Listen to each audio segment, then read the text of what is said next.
Okay. I have no idea how this is going to work, guys. I'm going to need somebody to jump in and let me know.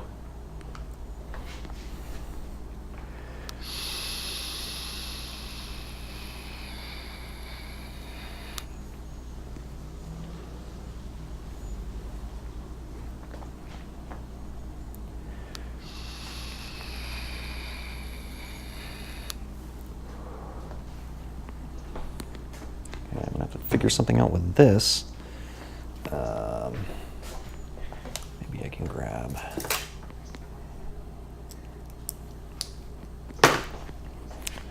one of these guys. I'm going to need you to be anchored somewhere.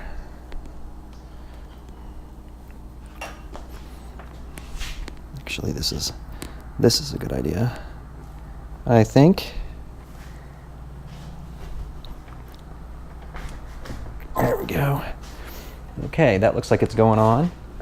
Colette, thank God you're here. Okay, so I'm not sure how audio is. I don't have like pretty much any control on this from OBS.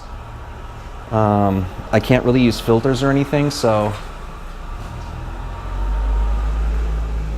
Ultra Monka S kind of stuff going on.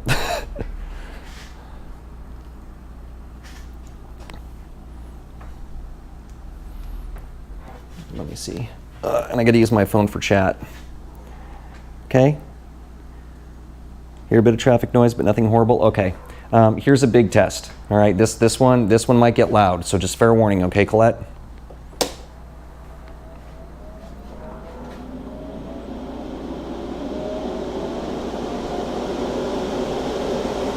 How bad is that?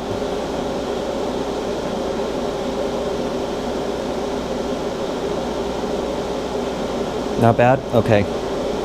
It's my fan infiltration.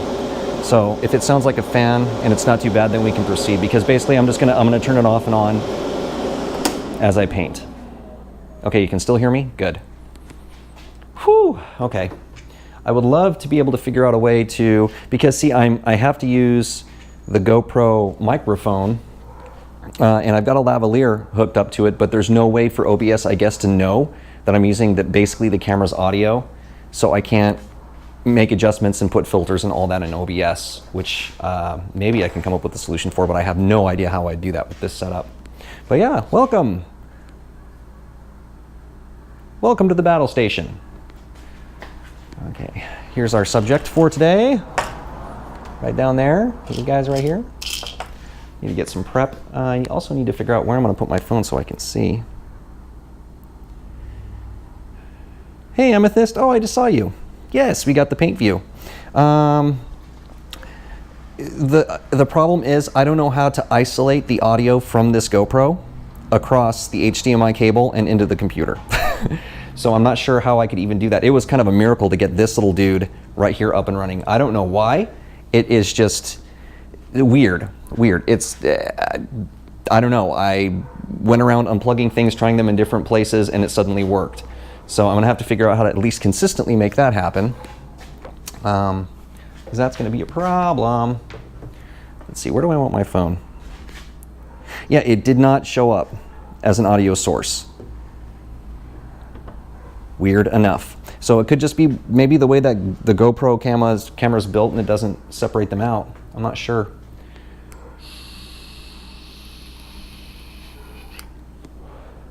Here, have some vape.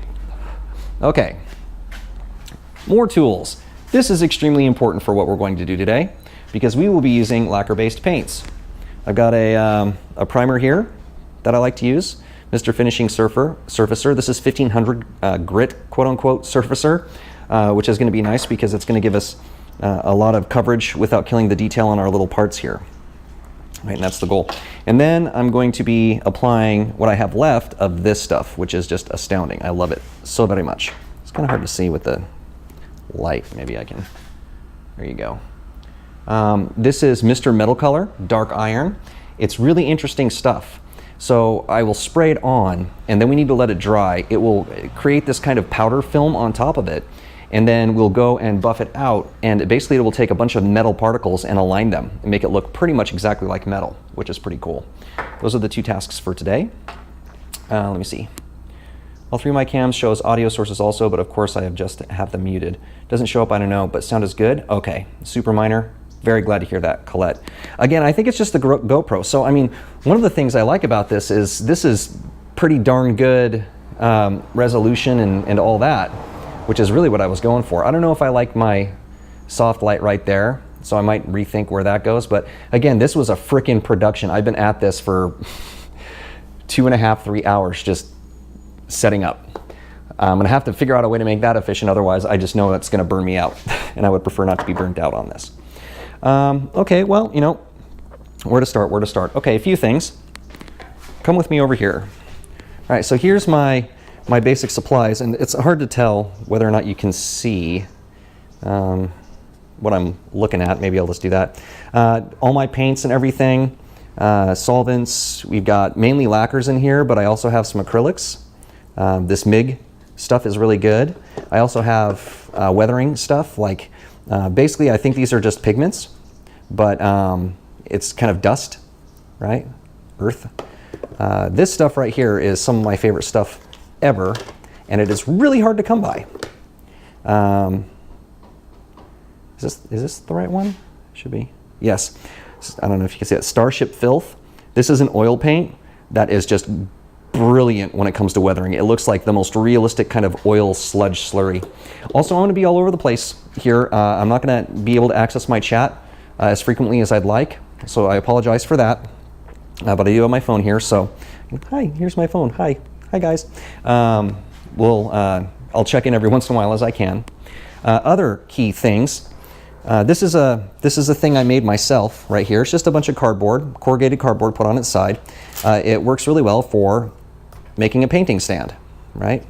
You can buy these elsewhere, but usually it's just like one dot every, I don't know, 5 centimeters or so, which is pointless. Here I can just put it anywhere I want.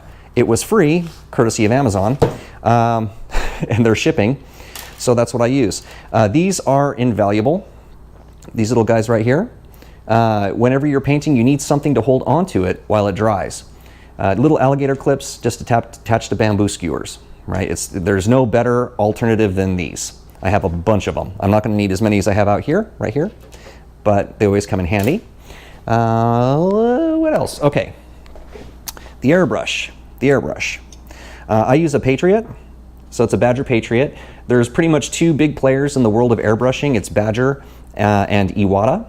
I've never used an Iwata, but I really like this Patriot, and this is what we'll be using today. I can't remember what the needle size on it, which is this guy up here, but I really love it.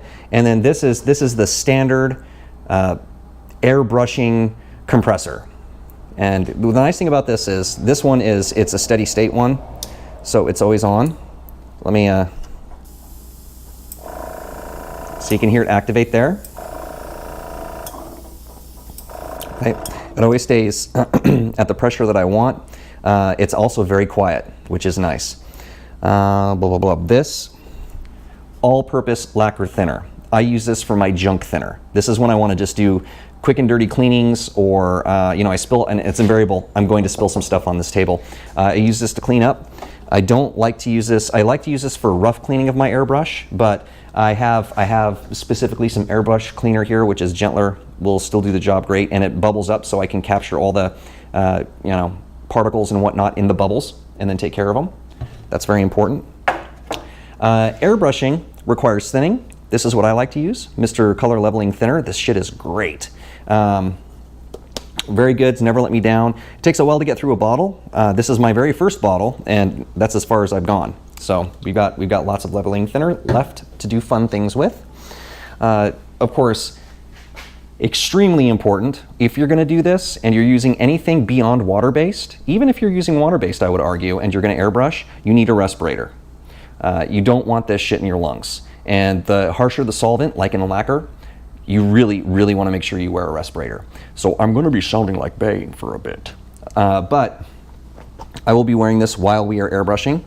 Another thing that I find extremely valuable is just your little, you know, to-go, you know, oops, I need my computer to not go to sleep. Little to-go containers. You know, I think these are, what are these? 1 ounce, 2 ounce, some shit. But I use these for a few things. I also use the lids that come with them. I use them as stands, you know, to rest my various accoutrements. And I will be putting some of this lacquer thinner in here when we get started. I'm not doing that now because, again, it's lacquer thinner, so I want to put my respirator on before I do that. Other things that are really good for this, for mixing paint, I love pipettes. They're actually really cheap, and you can get a ton of them. So I use pipettes to do that. Very good. You may be wondering what this little dude is. This is just a kind of paint capture cup sort of deal. So you'll see me using that. You can like get rid of all the extra stuff in here by spraying it out, and then it's got a filter right there. Mainly, I like to use it as my airbrush stand for when I'm right here. But also, I will clean through this using that as well. I also have a little tester's brush that I have as a junk brush. Right? I don't paint with this. I mix with this and clean with this. That's all it's for. I don't want to use my good brushes for something like that. What else? I've got another.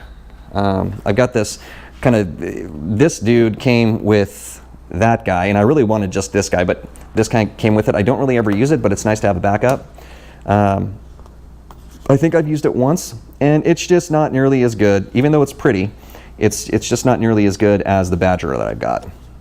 And again, you know, based on what I've heard, really it's just Badger and Iwata. And Iwata's a fantastic brand, and so is Badger. It's just personal preference. I was mentioning this to Colette, but swatches, right? I need to practice my paints and figure out what I want as well.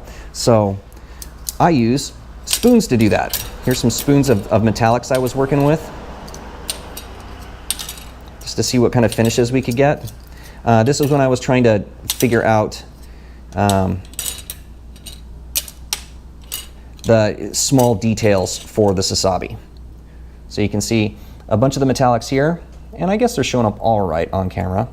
Various finishes, various approaches, like this was a gradient that I was just trying to check out for an effect. We got all this line here, and I'm trying to think, what was I doing here? Okay, yeah, this was primer no gloss, this was primer gloss, just to see what kind of gloss effects we could get. Of course, the smoother your finish is going to be, always you're going to get some sort of a gloss look. Shiny spoons, but what I do is and it's going to be hard to read my writing very, very clearly here because my writing sucks, first of all, but second of all, you know, small. On these spoons, I can write down what it is that I did, and usually I will put the mix if I have any. You know, if I've got different colors that I mix together, I'll put them on here. So I've got, you know, little spoon swatches that I like to use. They also stack up very nicely, which is handy, so they don't take a bunch of room. And importantly, it's on plastic, right? So it's on the same foundation that I'd be painting later. So I can see what it's going to look like on a plastic piece. Doc needs label maker. No label maker. Just really, really nasty handwriting. That's how we're going to do it. All right, let me take a look at chat here and see what we got. Styrofoam, yeah. I also have plenty of these, which I will use as, if I run out of room on my cardboard thing, I will resort to these. I don't like them necessarily as much because they're not as stable in the styrofoam. It's just, you know, these things can get a lot more wiggly. So it's not my go-to, but it certainly works, you know. Oh, show. All right, let me see what else. Anything else setup-wise I want to talk about? Yeah. Gloves. Gotta have gloves. You also don't want these paints on your hands. Now, there are plenty of people out there that will paint and get it all over their hands, and they're cool with that. I prefer not to. You know, this is harsh kind of solvents. That's not good for your skin. So why bother? You know. I also find that I'm a lot neater when I've got these gloves on, because if I need to, I can just pull them off, go handle something I don't want to get paint all over, you know, and that's that. I feel like I should tilt you guys down a little bit.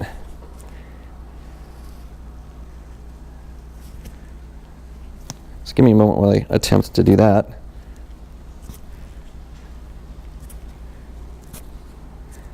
Come on. Come on. There you go. Maybe something like that. Oh, don't come all the way out. Don't do this to me. Not like this. Okay, That seems like a little much. Maybe like that.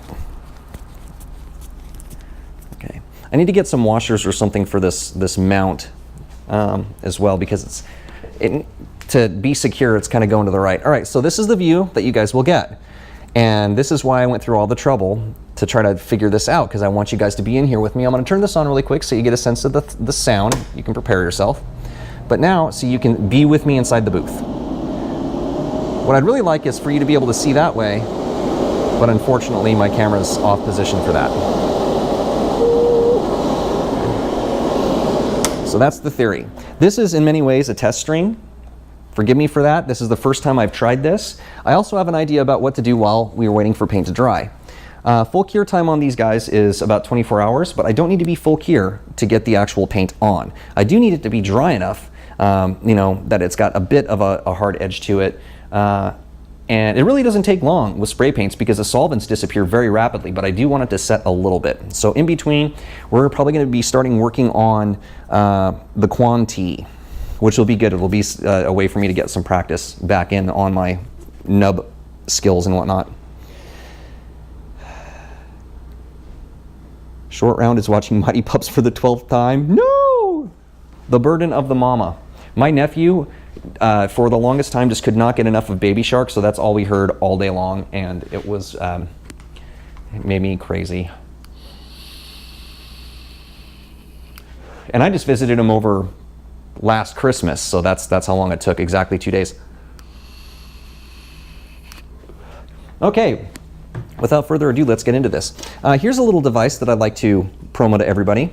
This Badger airbrush mixer is fantastic for mixing paints. It's very fast. You don't have to sit there and shake. The other thing is I don't necessarily like shaking all that much because it introduces air bubbles a lot more than this would.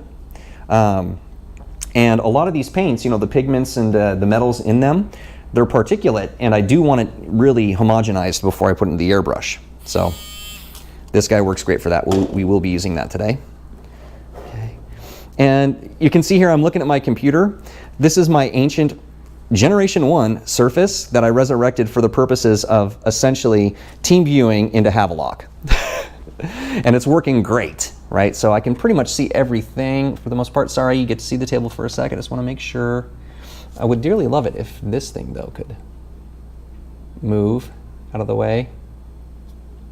Ah, screw it. I'll deal with it later. Oh, the Baby Shark thing. Yeah. Okay, so let's get started. I'm going to get my respirator on. This will be interesting.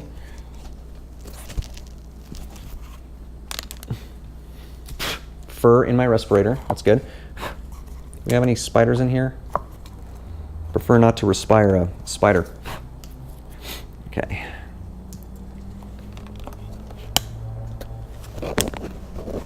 Okay.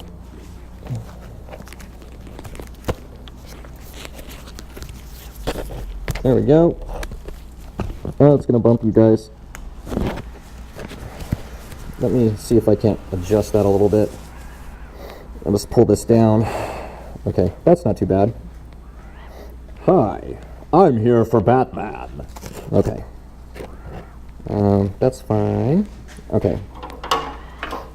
So let's start by just getting a little lacquer thinner out.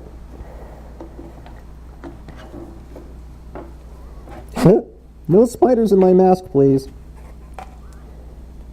This is just for all-purpose cleaning and junk. I also kind of wanted a GoPro because they're really endurant, right? And I'm going to be doing a lot of shit, and it's got a housing. If I spray the housing, it's no big deal. Oh, actually, you know, I almost forgot. Let me... Oh, God. Come here. Come here. Okay. I also have this. I have a little macro lens that I got for this. That might make things even better. Are you filthy? Yeah, pretty much. Also, of course, paper towels. Can't have enough of them. And I basically reuse these whenever I'm doing painting. And I know everyone's freaking out. Oh my God, paper towel on a lens! Well, it's not the world's most expensive Zeiss lens or anything, so it's fine.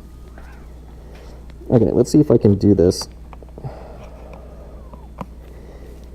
without seeing what I'm doing.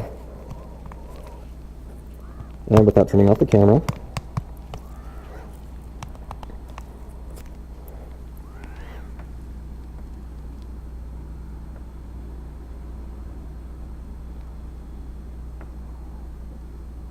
Not bad. Okay. A little muffled. For a lot of this, you're not going to be able to hear me anyway, because I'll have the thing going. Okay. We've got this. Here's our pieces we want to do. I'll set them over there for safety. First thing we need to do is prime. So that's what I'll set up first. Okay. Airbrush. Are you clean? I'm going to do a quick pass just to make sure airbrush is clean with a little bit of rough stuff.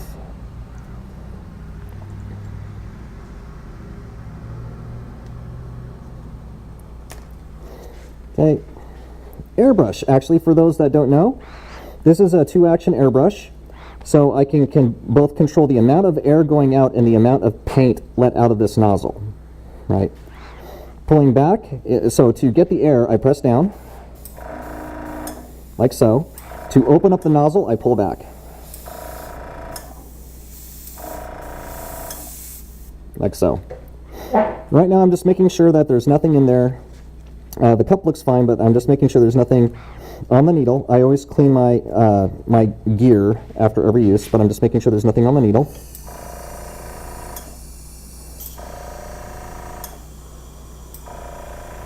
Give it a good spray.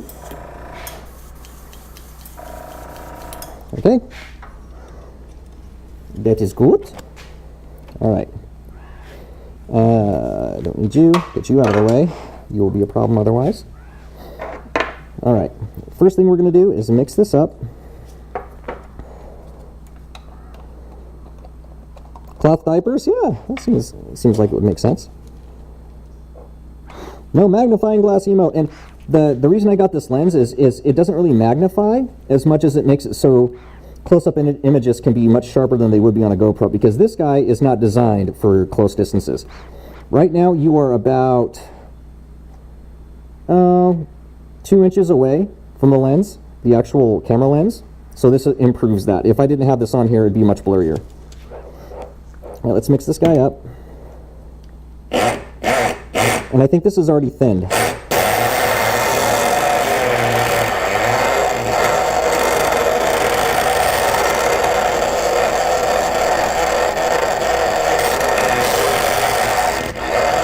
Maybe not.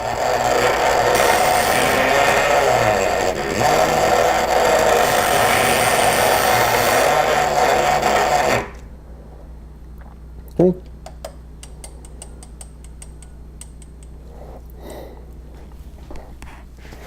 And time to clean this guy off.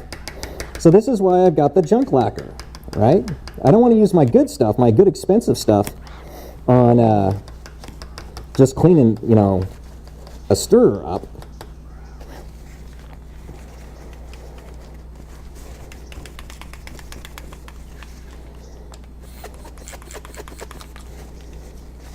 And what I like to do is I get one of the damp parts with the lacquer thinner and just turn this on to get the underside. Kind of tap it down. Okay. This way you can make sure the underside is clean, because I'm going to use this to mix all sorts of different paints. So, okay, that's good. You are officially my brush bro. All right, now it's time to introduce paint into the cup. And I am not entirely sure. I marked this 50-50, so 50 paint, 50 thin. So I think I did that because I already thinned this.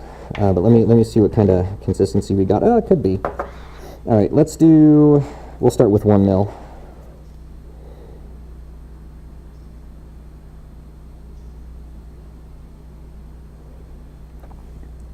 And I'll look at the consistency of this stuff in the cup. Primers have a lot more substance to them than other kind of paints, so they can clog airbrushes very, very easily if you don't thin them appropriately. And for the purposes of model making, my understanding is usually you're going for a anywhere from a 1-to-1 to a 1-to-1 thinner to paint to a 3-to-1 thinner to paint. Hey Tesla, enjoy the look, dude.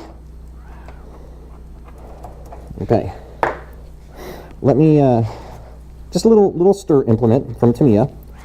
What we're looking for, I don't know how well you're going to be able to see this, but what we're looking for is the consistency. Yeah, that needs thinning. The consistency of milk is what you're going for. All right, so now you're going to be my good boy,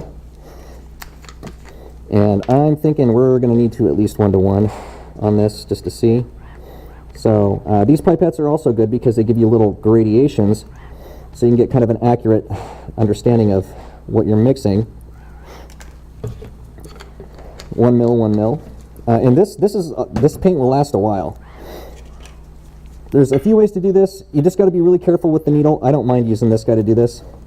I'm just very gentle.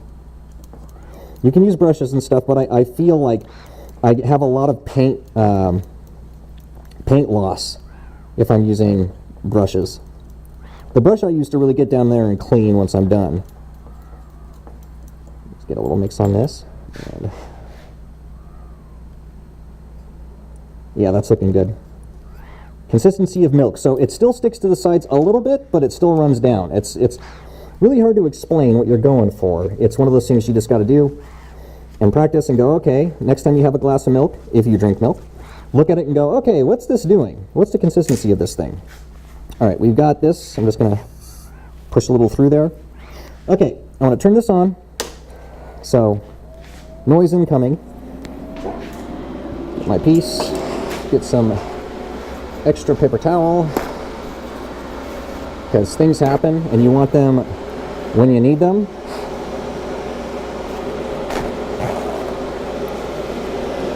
Okay.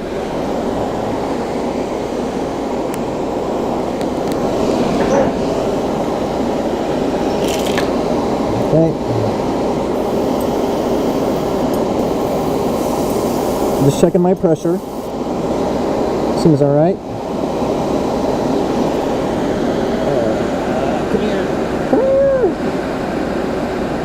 Watch us race. Oh, god damn it, I didn't turn off Nightbot. Every time. Sorry about Nightbot. Watch us race, guys. Okay, I had these in this little prescription thing because I've already cleaned them. I am a fan of cleaning my parts before I paint them.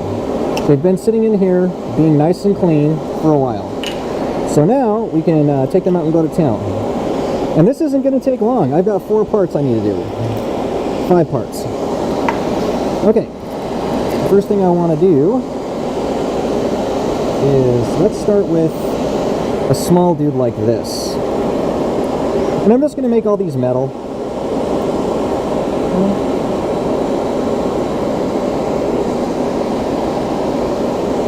Alright, like painting anything else, you want to start soft and shallow, and then you can build on top of it. So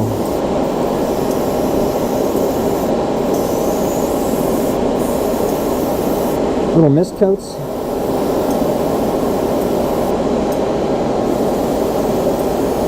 And it's dark, so it's going to be kind of hard to see. Ooh, that was too much.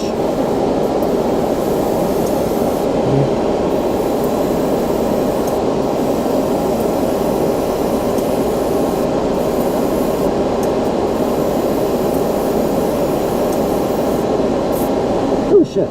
Damn it. My airbrush is being a little sticky.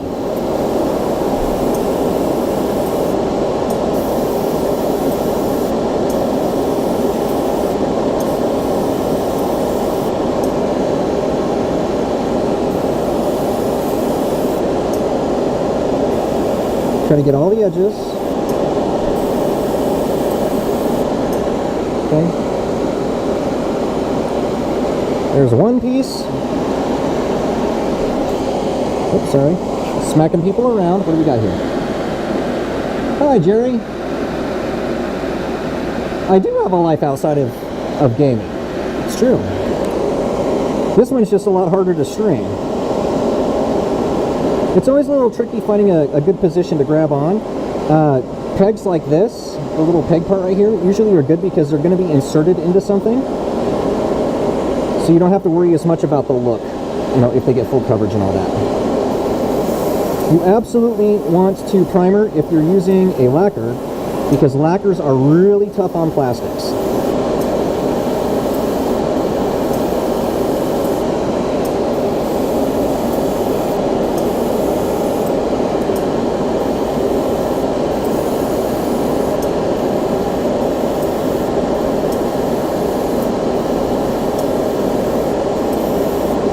And usually what I'm going for is I want it to have a bit of a wet sheen, but I don't want it to be like a puddle. I don't want it to be like mirror sheen. Just a little bit of a sheen to it. That means I've applied a good amount of paint to cover it.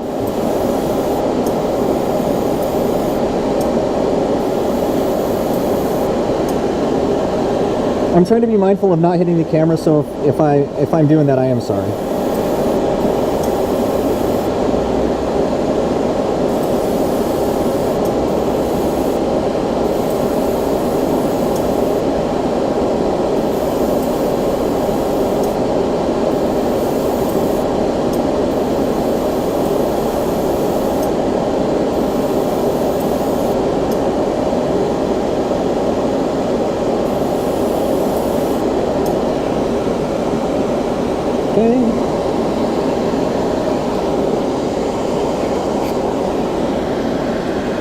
Let me see here. Hey, sticks. Couple knocks. Okay, not too bad. Okay, glad to hear that. This is absolutely a first for me. So, okay, when I've got pieces like this, right, this is going to be an attachment to something. This little bar right here. This is definitely going to be going, I think this is going to be, I'm trying to remember, something's going to be going through here.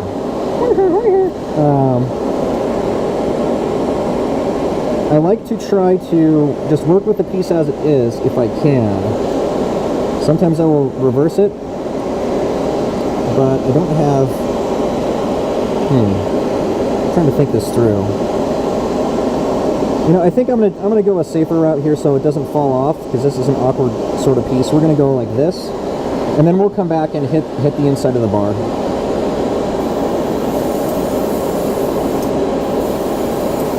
Just some miscoats to give some tooth to the part.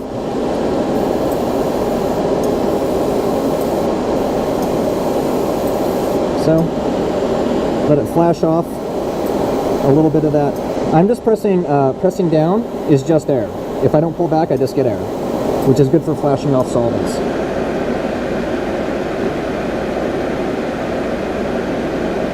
Oh my God, I'm just looking at chat. In the form, this time to put up the Christmas tree out. Okay, Amethyst, have fun.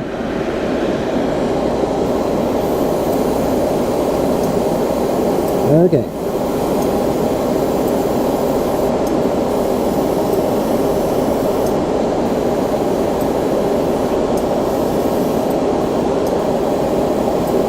Interiors like this can be tricky to get with the airbrush.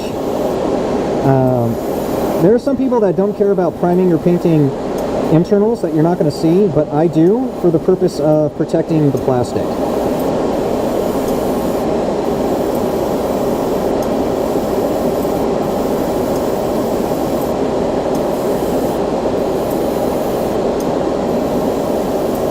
Okay, I'm just now starting to get that sheen I look for.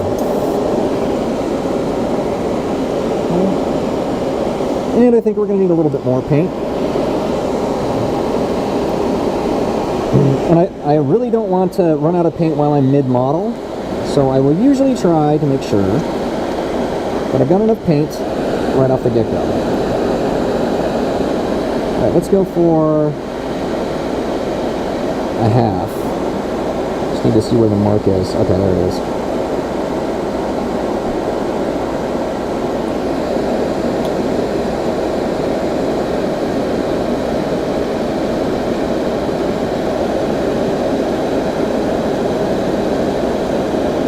Just cleaning my pipette out.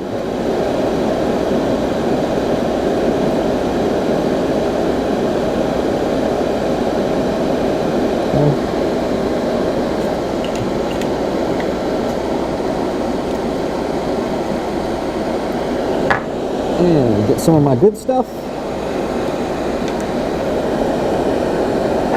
Oh, shit. Like I said, we're going to spill something in here. Yeah.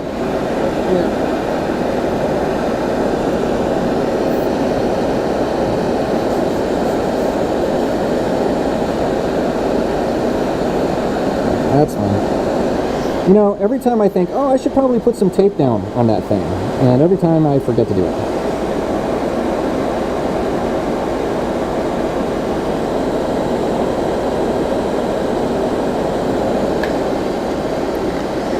So leveling thinner is great because it makes the paint spread out evenly instead of clumping, which is really nice.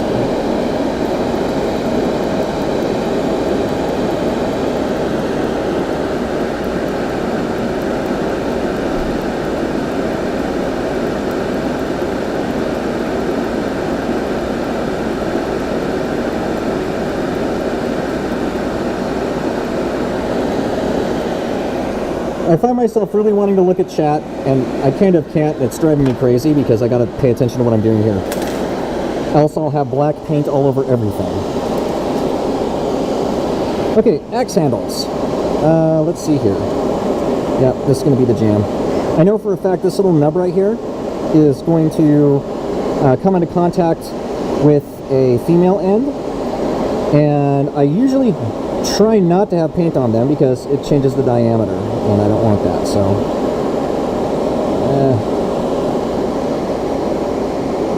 that'll work.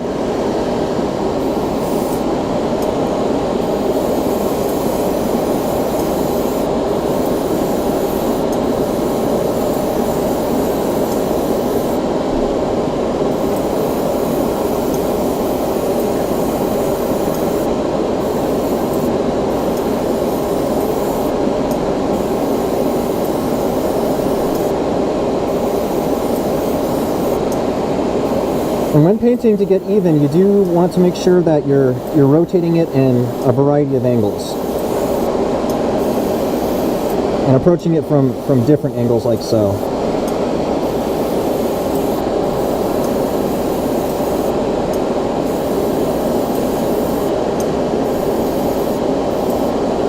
It's good.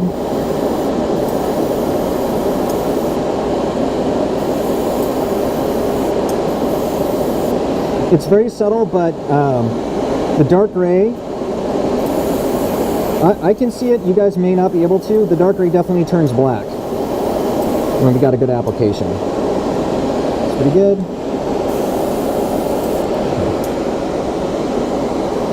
And turn back on, computer. Okay. One more. What do we got? Chest mount. Yes. Chest mount. I do have a head mount too. Yeah, I figured a couple things. One, chest mount is going to bring you to the right inside the paint booth. Two, I'm looking all over the place. So right now I'm swinging my head all over the place. You guys get seasick. I know I would. Let's do it this way. We're going to have to come back and redo this one too. Let me have my redos chill over here. Okay.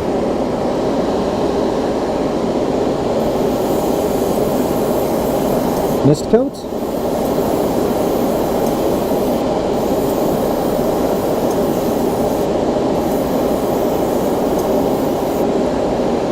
Really nice light mist coats make a huge difference. If you want to avoid things like puddling, you want to avoid things like orange peel, light mist coats is how you do that. You do not want to overdo. You can always come back and add more. But if you want to take some off, that requires sandpaper and all sorts of nonsense that ain't nobody got time for.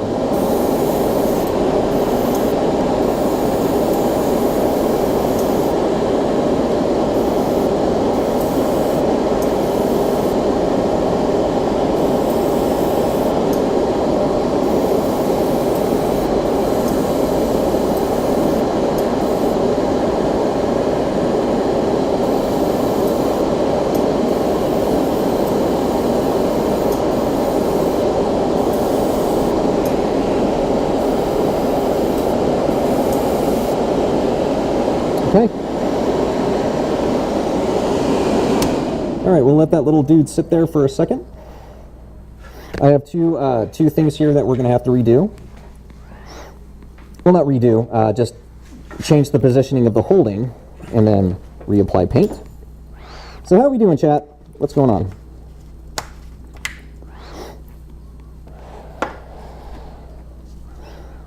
Yep, I saw that. Let's see what we got here.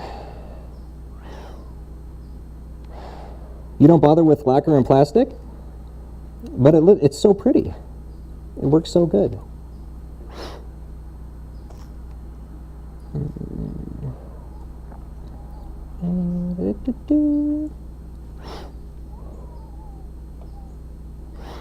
Yeah, Sticks, having some sort of creativity is important, you know, just having an outlet for it. It's so important. Okay. You don't like airbrushing? Actually, airbrushing I find to be one of the neater versions of painting that I undertake or have undertaken. I usually make less of a mess than I do with hand brushing.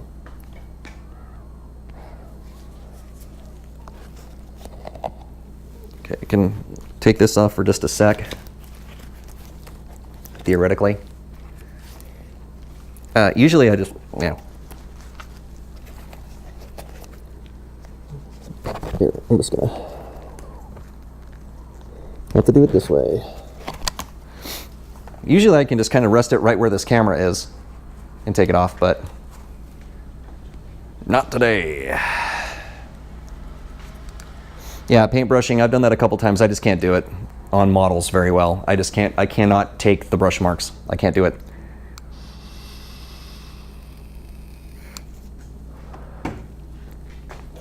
Okay. And while that's doing its thing, we can mix this stuff up.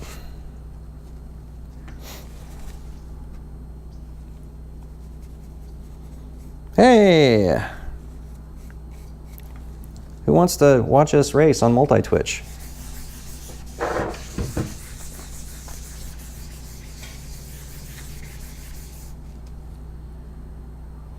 Man, I keep forgetting that. I always forget it.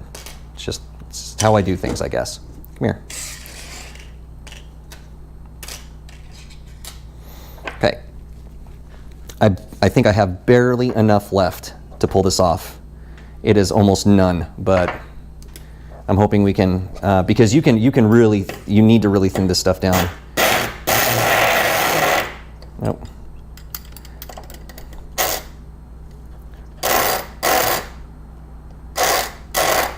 Okay, that's about as far as I'm willing to go with that. I am definitely going to go for the two big pieces. If this doesn't work out, I guess we'll have to select a different metallic, which I would prefer not to have to do, but I will. We could always go maybe for a bronze type thing.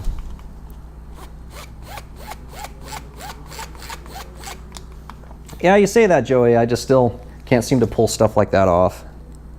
I actually think it's just because I don't understand the mixing for hand brushing well enough. I mean, the thinning. Okay, now that's done. I need to clear out the rest of this. Oh no, actually, we're not done yet. I need to reapply over there. Oops, almost forgot.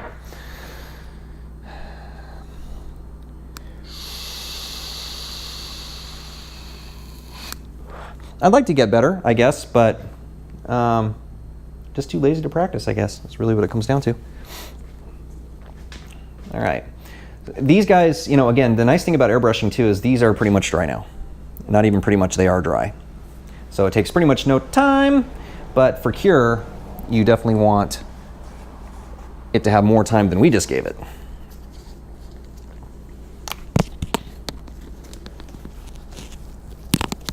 Okay.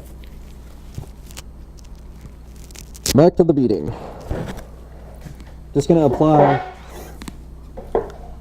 We're going to change the orientation of the alligator clips on two of these and get some coverage in the places that were covered up by the little alligator clip.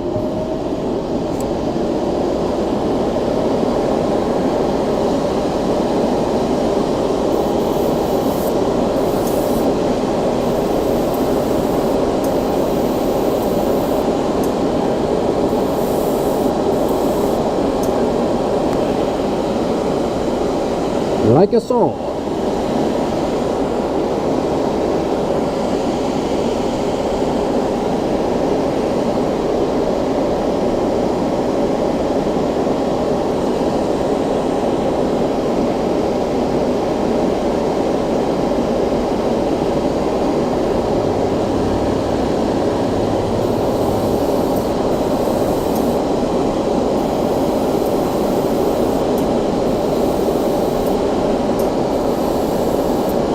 Okay.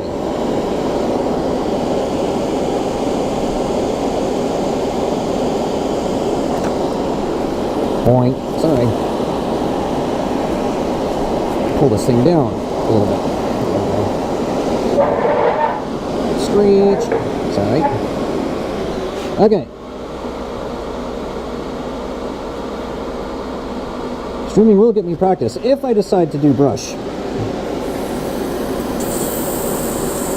At some point, I'm sure I'll be forced to.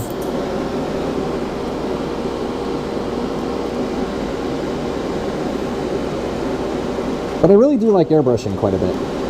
Okay, so now I'm just going to clean this up using my junk thinner. And we don't have to go crazy for an in-between paint cleaning. You just need to make sure you have most of it, all the major stuff out, and basically clean. You can still, there's still going to be some on the needle and all that. It's all right. If I were going for a completely different color, I might have to go a little bit more hardcore on the cleaning. But as it stands, I won't.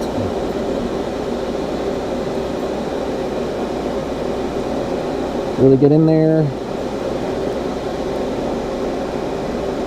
Okay.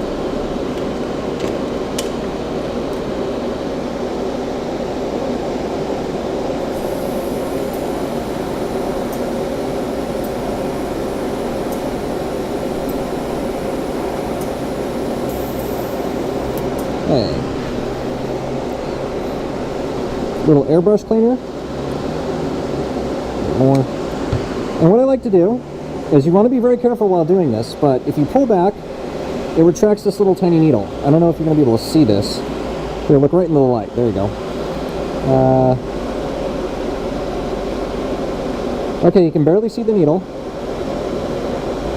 Whoop, see how it pulls it back? I pull it back, put my finger right here, and press down. And I step back so you guys don't get a face covered in this stuff.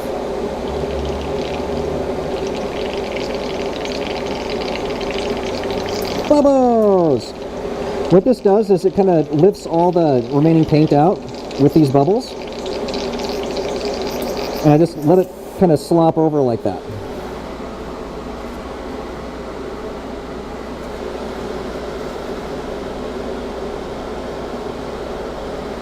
Yeah, Joe, I mean, part of the fun is, with these, you don't have to you can put as little or as much effort as you want. For me, the effort is part of the fun. It's the zen-like part, you know? And I like it. Sometimes, I mean, I gotta be in the mood to do it, though. If I'm not in the mood, then that's just, I better not be doing it. I'm gonna screw a model up.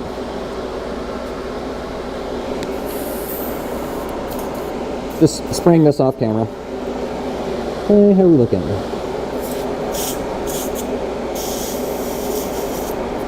It's also fine to do what I did and just, retract it, put a piece of paper towel or something here, sponge, whatever, and then press down to get the air, to blow it out a little bit. Okay, it's looking good. Alright, we got our airbrush is ready to go for this stuff, and I pray to God I have enough to do all of it. I probably don't. I've gone through like 5 bottles of this. I just need to have this on hand at all times. It is the prettiest metallic. Speaking of other metallics, just in case, let's look at my other metallics that I have that are also Mr. Metal Color. I don't think that these pop as well as the dark iron, which that is, but I do have a copper, and I do have a gold, and a brass. Copper, brass, and gold.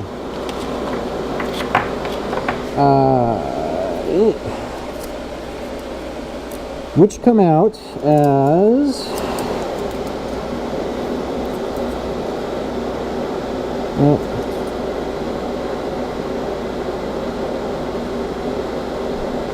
That's just Mr. Hobby color. Gold. Here we go. Okay, this is the gold, and it's interesting. It kind of comes out like a rose gold, and the brass looks more gold-like, but that's the brass. And here's the copper.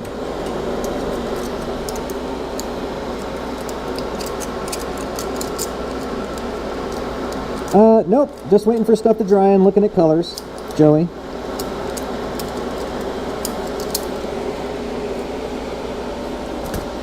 Just bonking my camera. Okay, so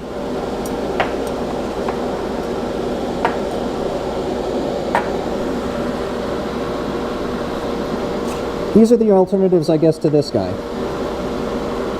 So I don't have any other metal metals except for this that use the same powder and metal deal.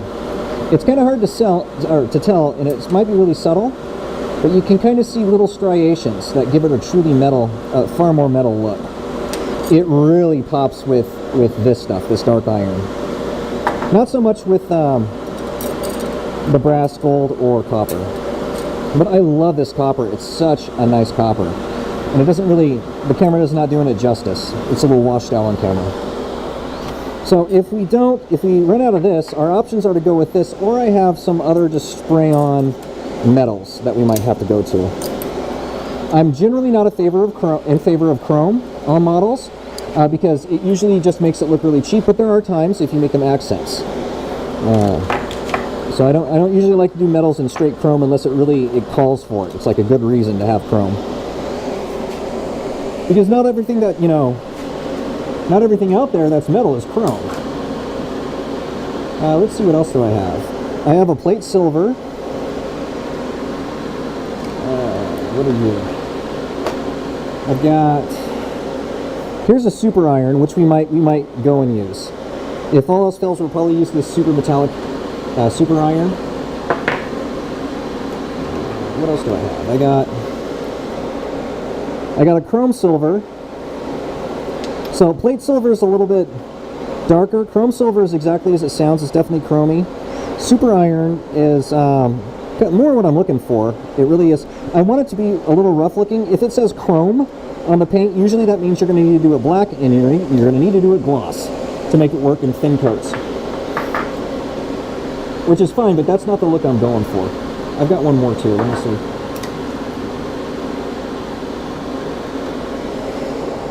Oh, and then super gold. This gold really is pretty fantastic. But I'm not feeling gold parts. We might come in and do some accents with them. But I don't want to airbrush the whole thing. Okay, these have been chilling for a bit, and I think I am comfortable with trying to apply some of this Mr. Metal color in dark iron. Now on this one, the ratio is 2:1. This is really thick stuff, so you want a nice big ratio on here. Let's see how much I can get out of this.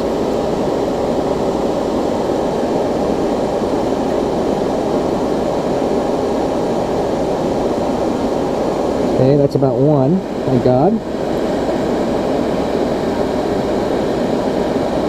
And what I'm going to do, because this paint is kind of precious and we don't have a lot of it, I'm going to get another cup,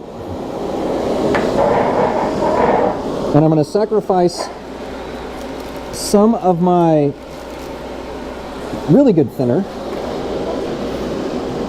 so that I can empty the rest of that pipette into the mix. There's 2, and a little bit more. Okay.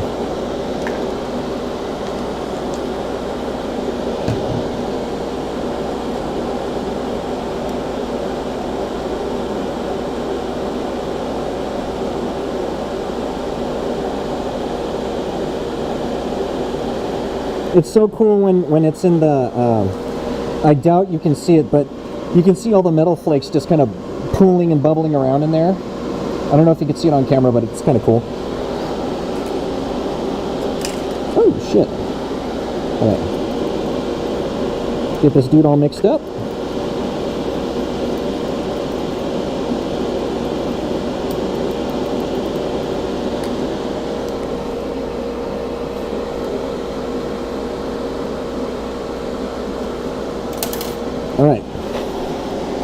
Some people mix by doing that, put your finger on it and just allow air through. I don't like doing that, it makes a mess. Okay. You are not ready yet. Let's go in which the order we proceeded. Okay.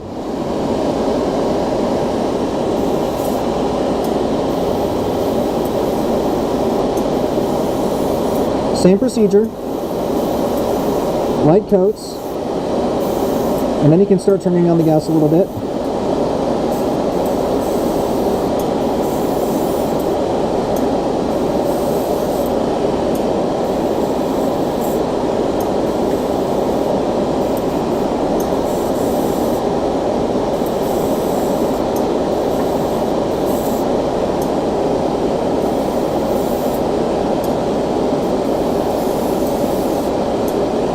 And it's not going to look like much yet. We have to let it dry. Okay. Sorry guys.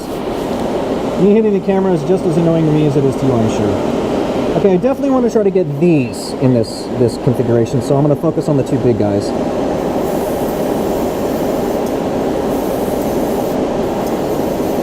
Because if I run out, then I can just use the smaller, or different paint on the smaller pieces.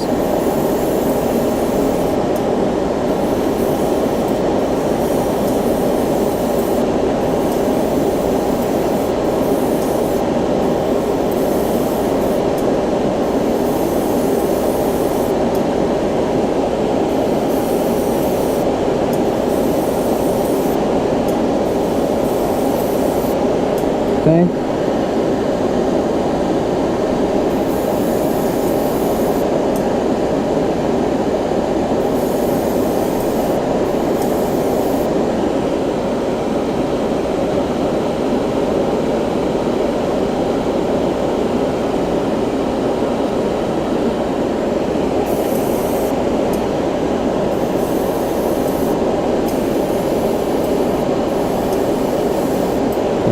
Start that one, so I can come back to it and switch it around.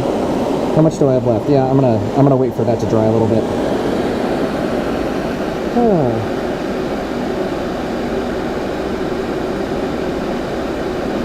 Well, I'm glad to hear that if that's the case, Colette. But it's definitely like I turn my head and it's like bonk, bonk.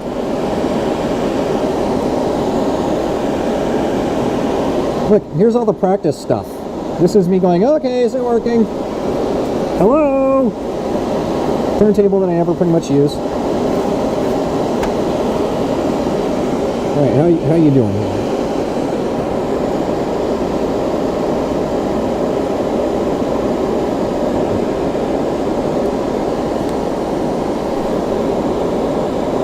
I am a little concerned I'm not going to have enough, because if I need to go and apply another coat, yeah, I don't have it, so I hope this is going to be enough. Otherwise we're going to have to combine paints, and I'm not a fan of that. This coat.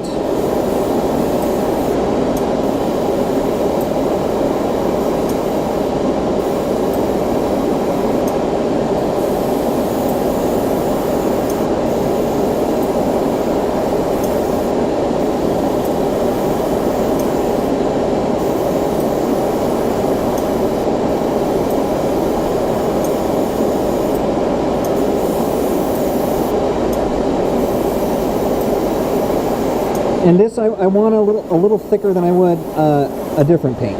I do want it to definitely have a good amount on there, because again we're spraying metal particles onto it.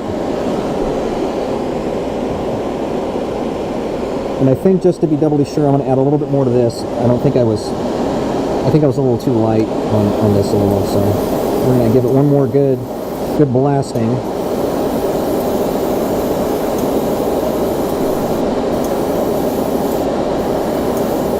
So, because I am pretty much now out of paint. Alright. Do I have like any more of this stuff?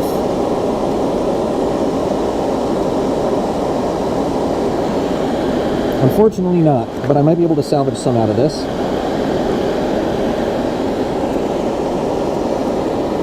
We're going to throw in probably, let's start with 1 ml and see what that does.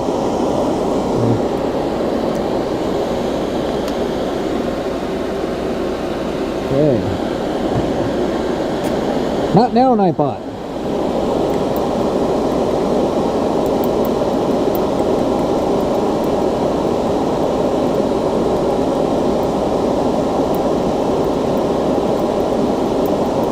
This shit is not cheap either. So this little tiny pot costs like 12 bucks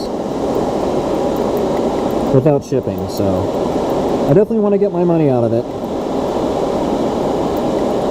And hopefully there was enough sludge on the bottom here that I can use this.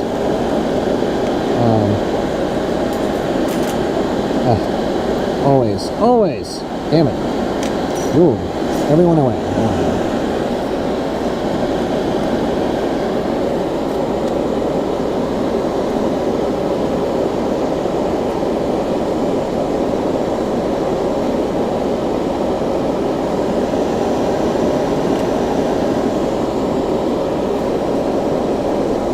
Okay. Alright, let's see if this will work for us. I definitely see some metallics in there, so yeah, there's a hope here. A wee chance.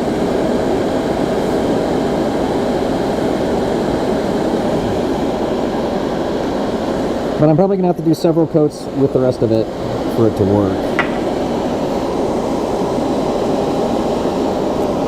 Oh, sorry, I gotta look at it.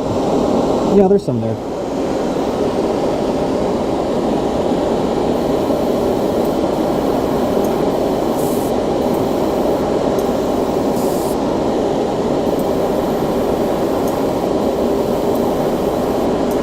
Do I have dry tip? Magically, I do. That can happen too. Just expect it.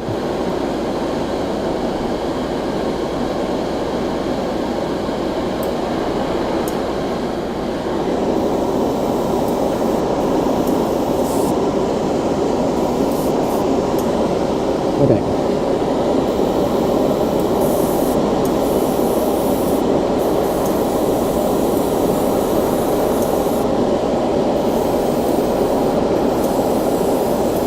I am seeing the middle fleck go on, so that's good. But this is over thinned paint. I can definitely tell that because it's giving me a texture that otherwise I'd be very upset about. But for this metallic property, I don't mind it at all. Actually, it gives it more of a metally look.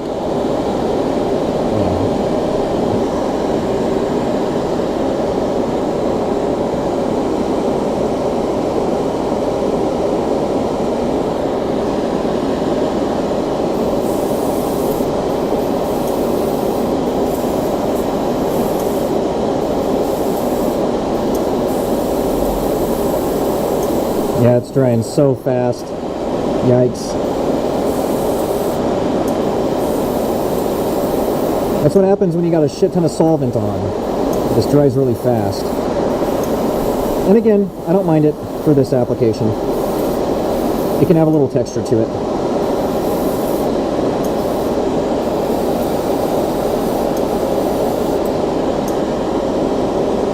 Okay. Those guys can do their thing for a bit. And the rest of this is pretty much GG. Happy accident! Well, maybe. It depends on if it buffs out properly or not. Okay, this shit needs to set for a while.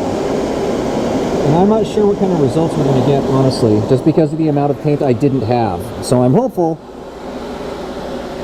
but too early to tell. Alright, so let me clean this out. So we're certainly done with this.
And airbrush cleaner.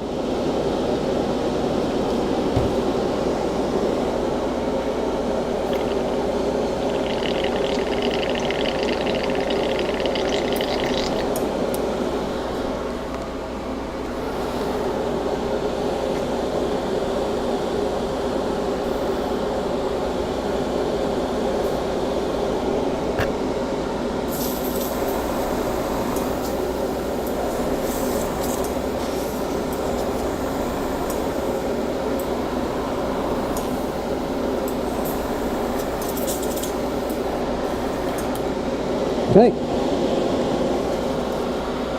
Okay. Now then, that shit needs to dry. It's actually pretty much done, but it needs to dry. I guess theoretically it's done. Let me take this off. Because I may need to come back, depending on how this goes. I may need to come back and apply a different metallic color. Let me see how it's drying though. It looks like it's doing its thing by design. It needs to look a little bit orange peely, and I'm sure it's going to be really difficult for anybody to tell right now. But it needs to be a little bit orange peely so I can come back and take, they say use a Q-tip. I prefer just using my hands and little cotton cloth. You know, I have old t-shirts, old white t-shirts that I cut up and use for that. I get a better response out of it, and I'm able to really, you know, get into the details that I want. So that's what I think we'll do there. Now, what I would like to do, it's only been an hour. What I want to do is we are going to start a new model today. And again, I was mentioning I wanted to get my skills back a little bit, just get a feeling for it, for getting the nubs off, so that when we start on the Gypsy Danger, I'm going to be, you know, warmed up. This model is going to be an Expo model. So it's not like a throwaway model or anything like that, but it is much simpler. It's a smaller build, and we can get started on that today, which is a thing I would like to do. But first I got to do some cleanup, and you guys get to be on that journey with me. Yay you! So let me do that. And of course, by the time we're done to stream, then that should be enough time elapsed so that we can try to buff this. I like to give it a few hours at least. And then after that, I don't touch it, and it just gets to cure for 24 hours. And then I will finish coat it, which I use a few things. You guys have already seen me use the Pledge multi-surface. That's if I want a gloss coat. I also have these guys here too, right, which I will use. I also have a spray airbrush version, but I find these are just the easiest to use. These are two brand new ones. One is here's my flat clear, and here's my just regular clear. So if I want to maintain kind of a flatness to these, flat clear. Regular clear would probably work fine on these because they're metallic. They can have a little bit of gloss to them. That's not a problem. I just don't want them to, you know, look like hyper polished metal or anything. Airbrush, that's where I will start. Let's clean him. I think not everyone does this, but I like to, is no matter what, when I'm done with my airbrush, first I want to clear it all out. Okay, and I can turn off my pump. I do like to at least take the needle out and clean that every time. Do a little pass through with the needle.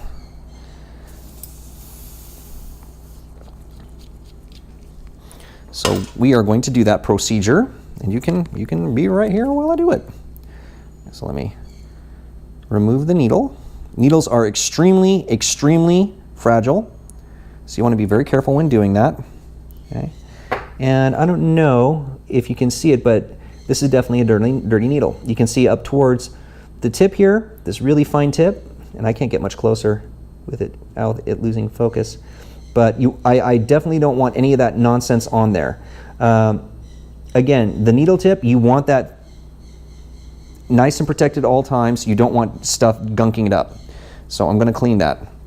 And to do that, I just go back to, that's airbrush cleaner.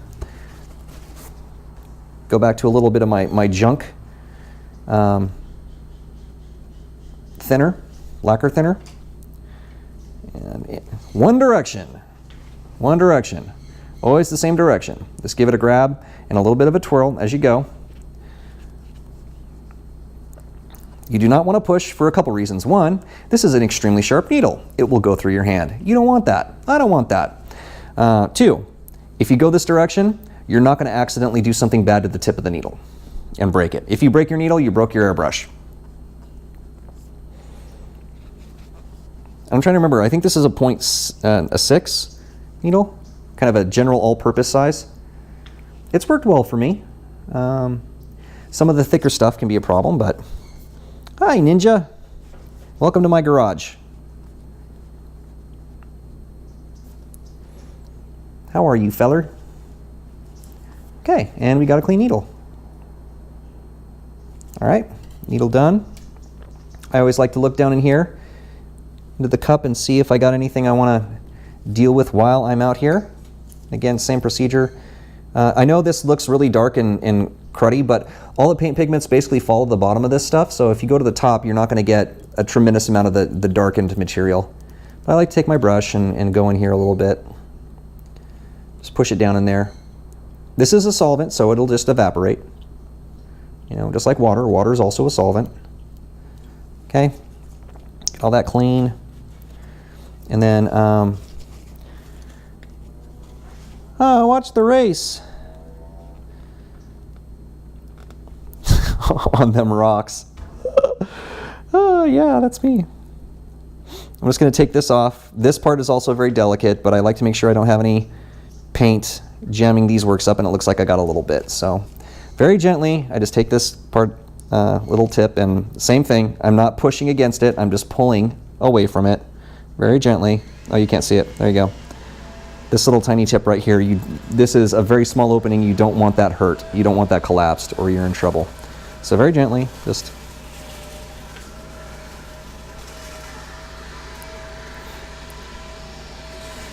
tell you what, these work so well for a variety of things, but including very small model making parts that you want to stay dust free and clean. Work great for those. That looks good. I'm going to put the tip back on. Looks like I got a little on there too. Very carefully. Oh, you can't see it. Again, sorry.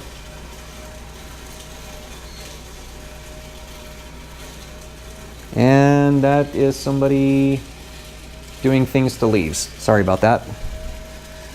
I can't do anything about it. Speaking of, long time no see, SSD.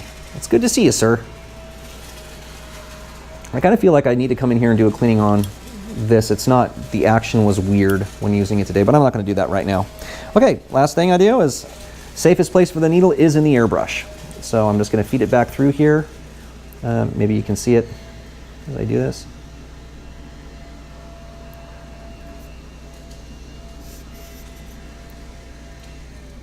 Kind of hard to see with that background, but you see it's fed through there. Don't ever jam, don't ever push. Very gentle, very gentle. Oh, it looks like I got a little bit of schmaltz still in the barrel there. See if I can't clear that out.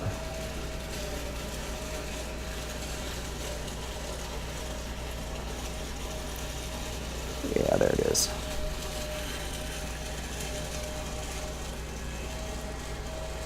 Get out, schmaltz. I know it's hard to see. I'm trying to make sure you guys can see while I'm doing it as best as I can. Small operation. Okay, needle back in. And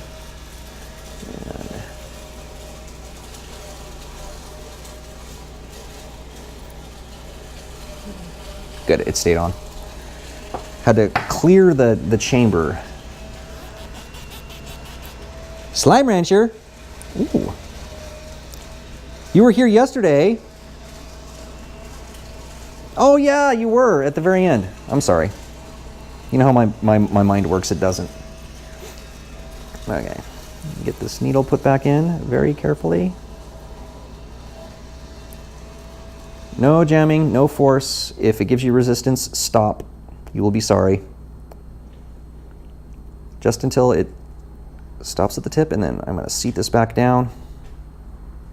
Monster Rancher. I think I saw Generic B playing that. Looked kind of fun. Okay, we're all good there.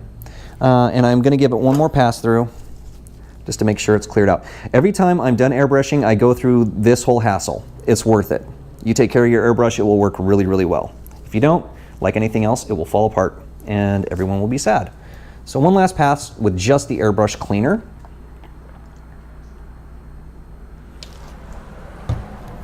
We'll bubble it up a little bit, just to get some backflow. You know what helps? Turning the compressor on. There we go. Yeah, already shot some goo out. That's what I have corporeal dementia. Okay. Bubbles!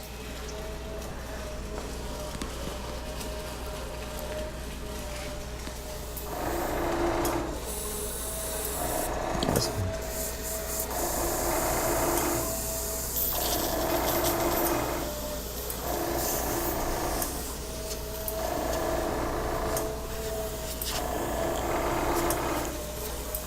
Nice thing about this being a hobby is I can take my damn time. If you do this for a living, you have to be really fast at all these things.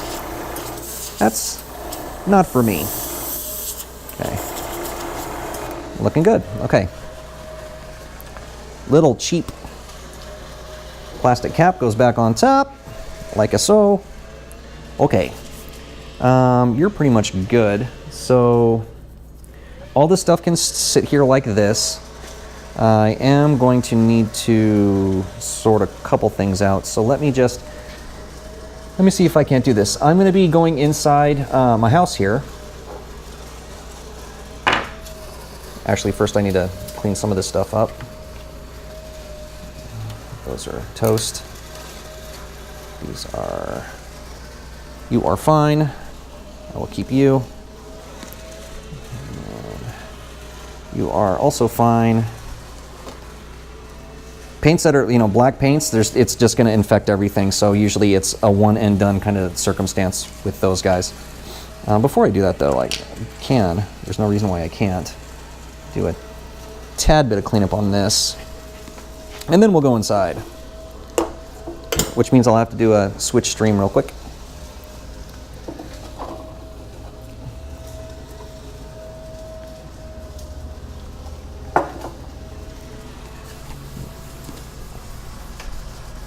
Cleanup, very important. If you take care of it now, then it's probably not going to stick to your workbench. I made this workbench, by the way. I'm very proud of it. It's kind of I made it like a pocket thing, so it all folds up in my garage into this frame. Oh dear.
Hi guys, welcome to my second set.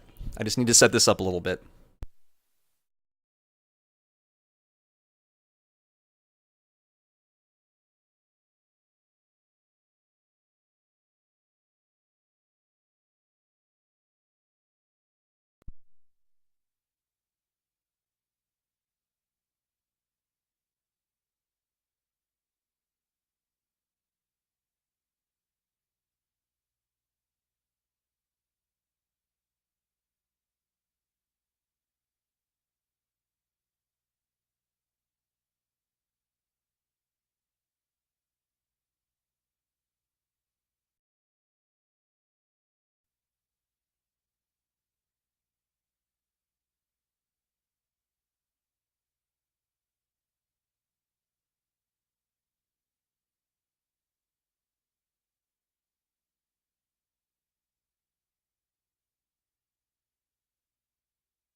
There you go. Hey guys, I'm just busy, had to put some of the more volatile stuff away really quick. Before we get started with this part. But, yeah, so, GoPro camera battery lasted an hour. Not sure what to do about that because the power input thing I could use is also for my microphone.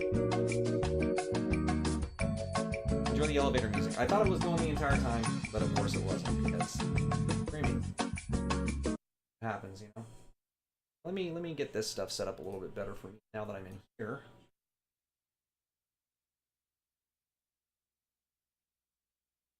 Okay.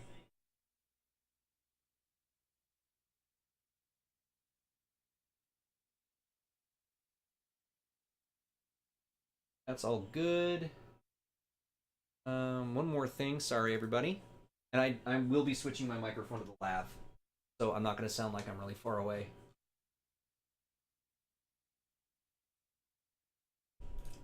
I want that dude.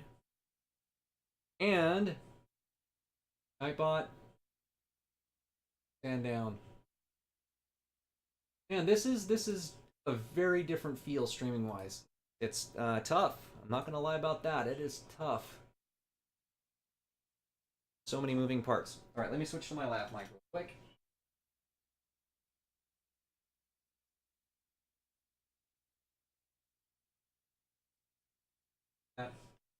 And let me disable this mic. Hello? Can you hear me now? Can you hear me now? Okay. Lav mic engage.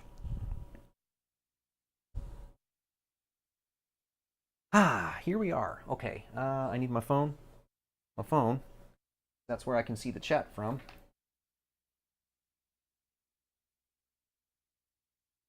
Hey, Zero Gravity.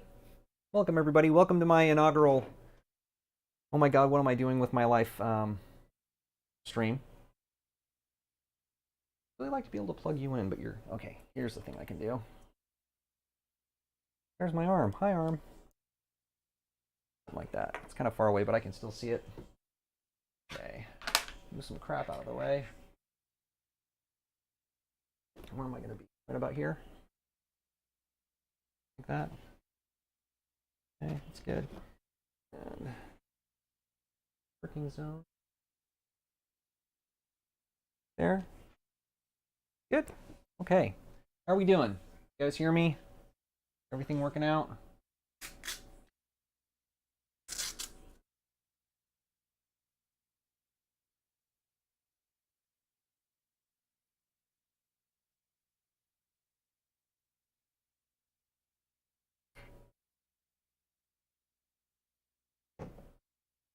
All right.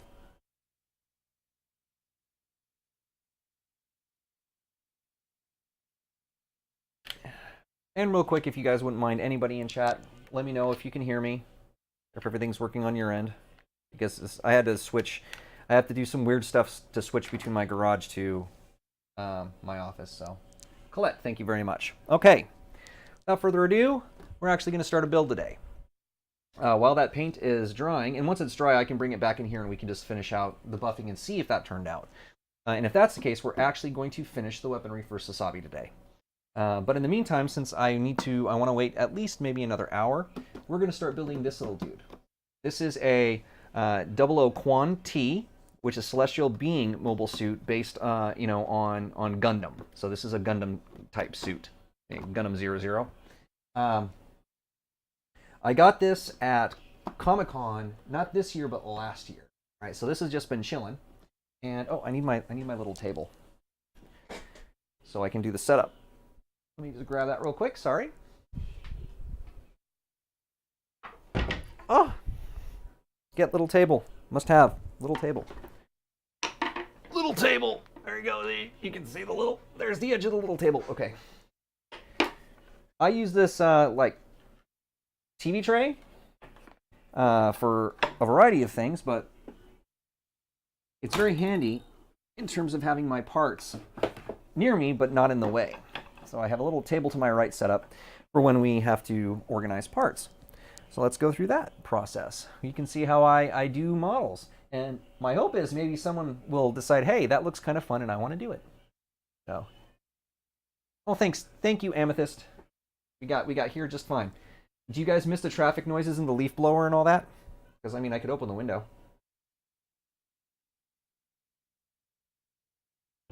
Not a problem, really. Okay.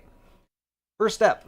What's in the box? I already opened this in the box to look at the manual, but you will always get a manual, right? We went through this a little bit before. Manual is largely in Japanese because if it's an actual Bandai product and has this guy on here, it's pretty much coming from Japan, right? It's the name brand. So Bandai model, we've got all this stuff. Generally speaking, it's start from the first thing and then work your way through. Pretty easy.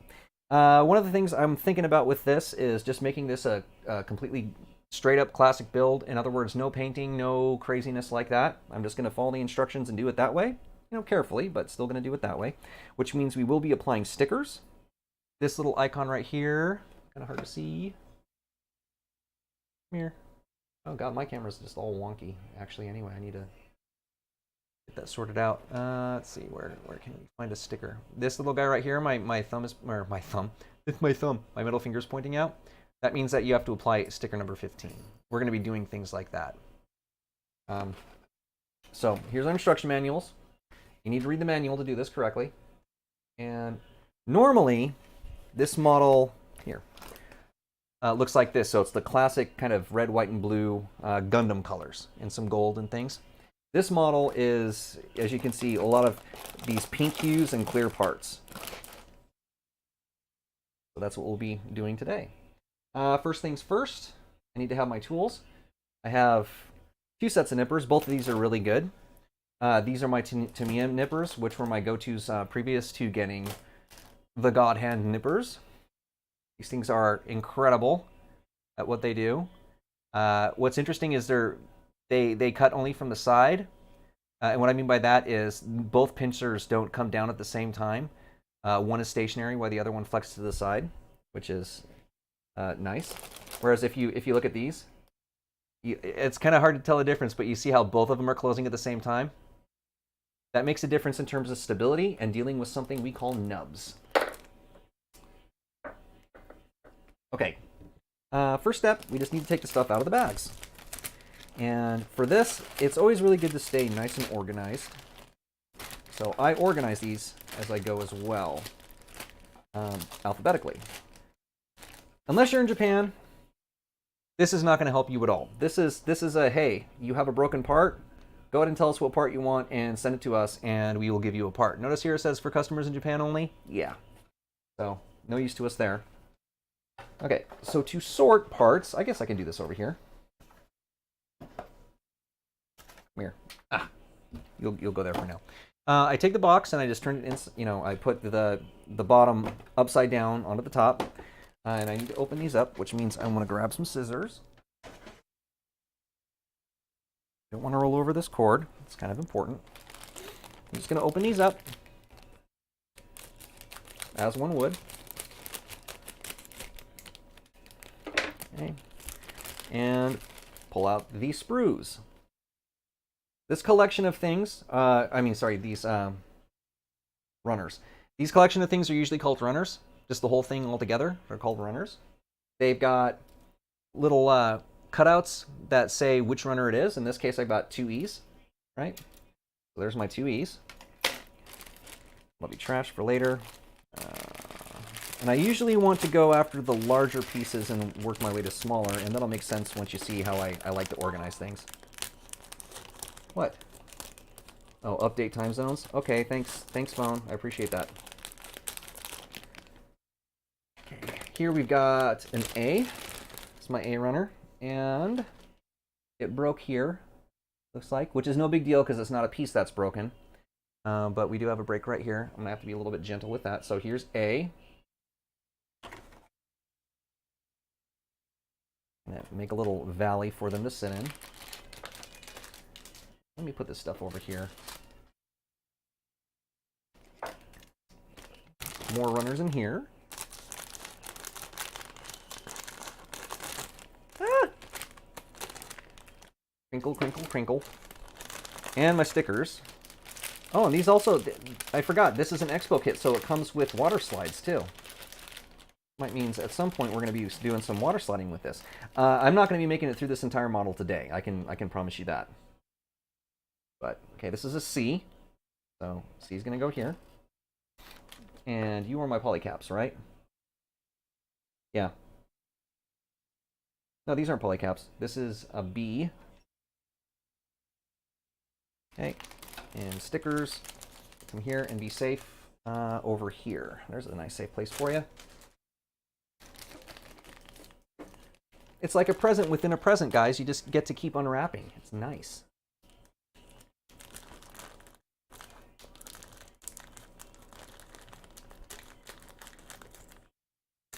Okay. Got a couple things here. All right. We've got A. Are these two H's? Yep, we've got a G and two H's. And this is weapon parts, of course. It's bright green, ultra, super saturated green. G, C, G, H.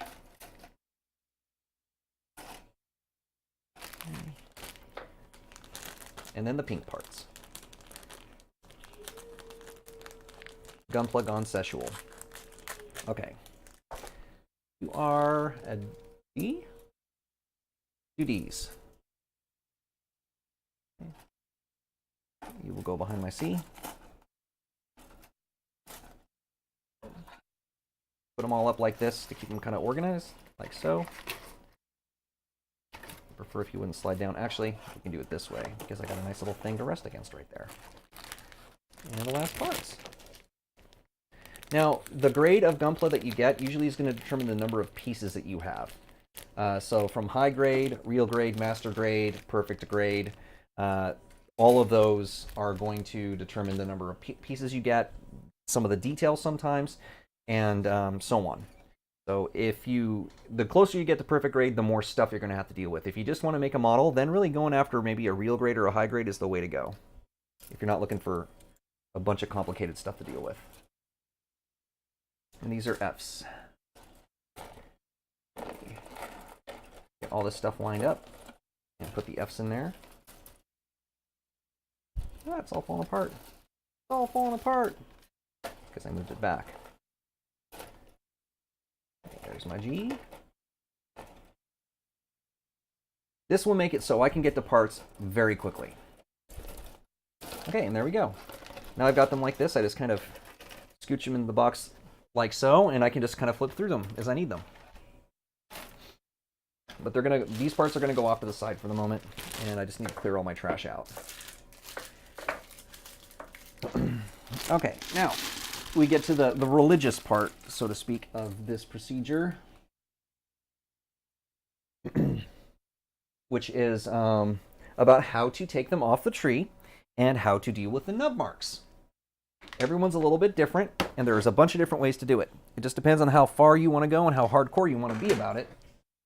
But you can use there's sandpaper, there's files, there's just using the nipper, there's using hobby knife, which is one of my preferred methods.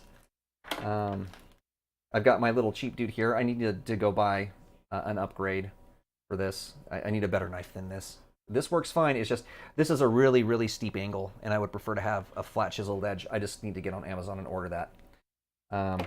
What else? Sanding sticks and paper and tape and sanding paper, and so on, which is another thing I will use, depending on what I've got to do to work with. This Tri-Grit file is absolutely astounding. They're really expensive, but they will absolutely shine the hell out of your part and make sure nub marks are gone, so I will keep that out. I don't like to resort to actual sanding sticks unless absolutely necessary, because they're just take off a lot of material. What else am I going to likely need? I might need a file, but I'll leave them in here. I doubt I'm going to need a file for this project. And then I've got these ultra fine grit sanding sticks, which we may be taking out. So 10,000, 6,000 grit, that's tiny grit, but I don't know that we're going to need that. I'm going to try to do all this with my knife and my tri-grit.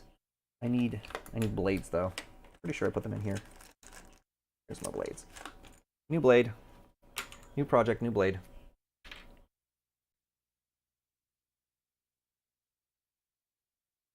Okay, and I need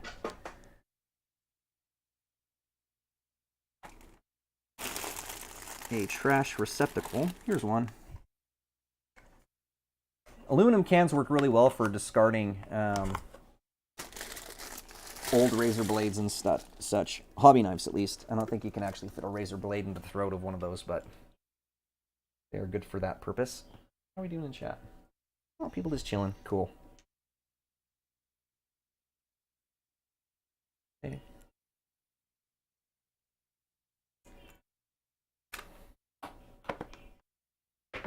Okay. Keep you here and keep you open. All right. I mean, a blade's a blade, but angle matters, and you definitely want it nice and sharp. We're going to basically use this as a little plane.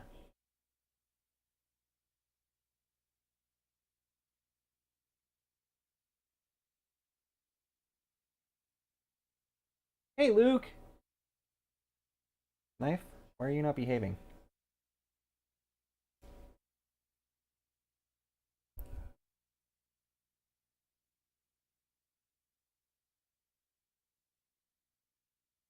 Seriously?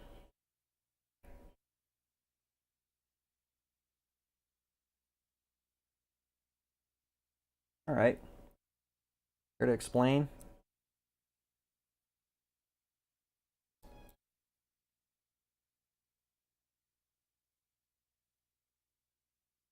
Okay. Very interesting. Also, having a knife that doesn't want to close is interesting. I don't know why it's not. There we go. It's all lined up. Okay, there's our knife. Okay, I would like some water. Give me just a sec. I want to get some water before I get into this. Pardon me. Be right back.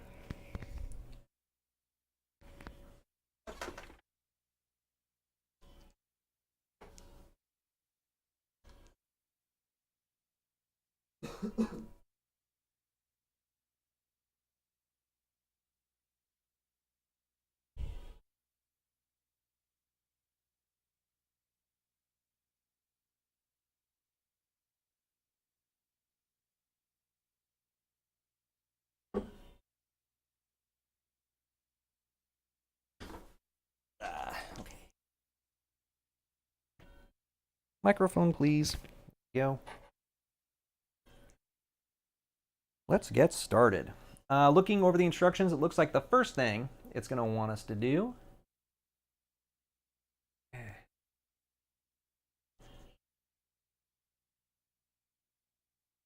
Ooh, sounds good, Zero. Yes. Streaming background sleepy time. All right, the first thing that we got to do is the skeleton. The frame, as it is called. And that's what we'll be working on. I'm just going to put the instructions over yonder. And we will start getting things going. So I need...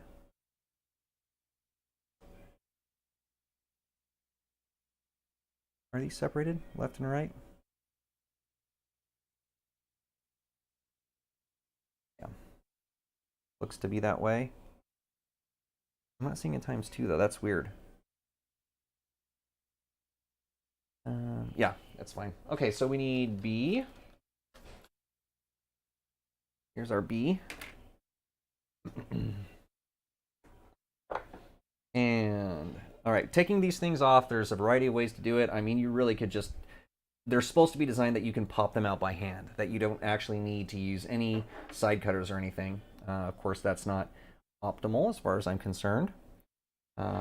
For this, what I like to do is I've got my Tamiya clipper, my Tamiya side cutters here that I will use to take things off a sprue, and then I will use these typically to really go after the nub marks. You don't have to do it that way necessarily. It's just that these are brand new, so I want to keep them sharp. All right, we need B2 and B3. So B2 and B3. When you take these off, you don't really want to go, I mean, you can do this, but I advise against it. It's kind of hard to see. You don't want to, see if I can do this. You don't want to go right to the edge here where the tree meets, oh, damn it, there we go, where the tree meets the part, because you're going to stress the plastic and you're going to get a mark there. So you want to go above that. Notice I'm not touching the part. And it's almost always best to work from the bottom up, not from the top down. So you can see exactly where you're cutting every time.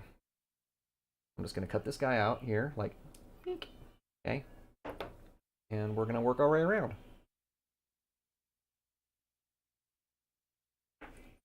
Is that a decent zoom?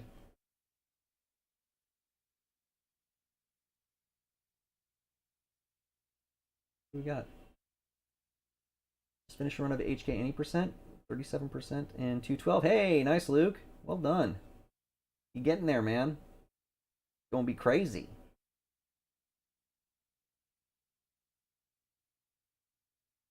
Let me zoom you out a little bit so I can be in a comfortable working position you can still see. Odd sprue placement, is that? Yep, those are runners. Part of the runner. Yeah. When in doubt, look at the manual. It will tell you, yes, you need to remove these pieces.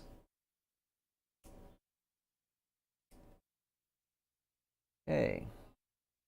B2 is this attached. Now B3.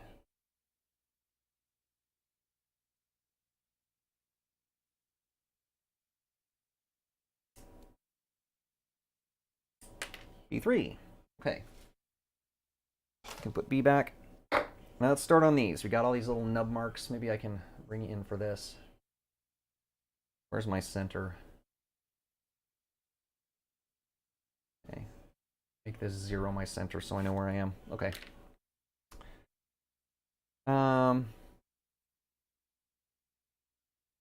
Couple ways that you can do this. So one is just to use a straight up knife to take them off, but sometimes they're awkward angles and it's hard to get in there without causing damage. So you can also use the nubs. I want to see how these things do. I want to see how good these things really are for myself. So I'm going to start with these. A couple ways you can do this. One of the best ways, as I understand it, is take off a little bit at a time, and it won't leave any marks. So I'm going to do that, shaving a little bit off at a time, very gently. Ooh, this is pretty damn good, actually. Wow, color me impressed.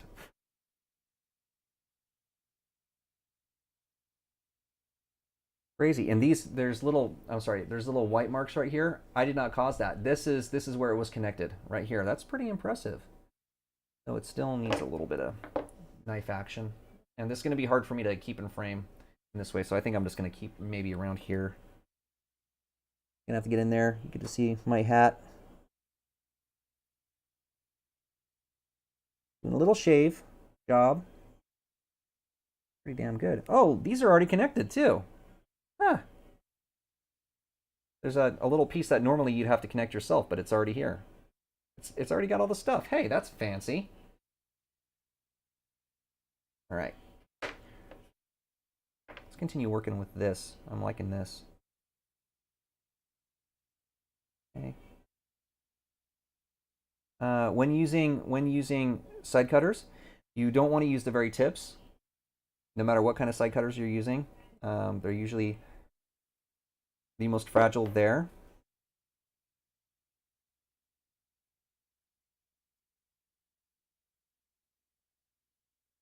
Okay. Nice sharp blade. Takes care of nubs really well. And if you do it well, let me see if I can get this in there so you can see it. If you do it well, and I can make this focus.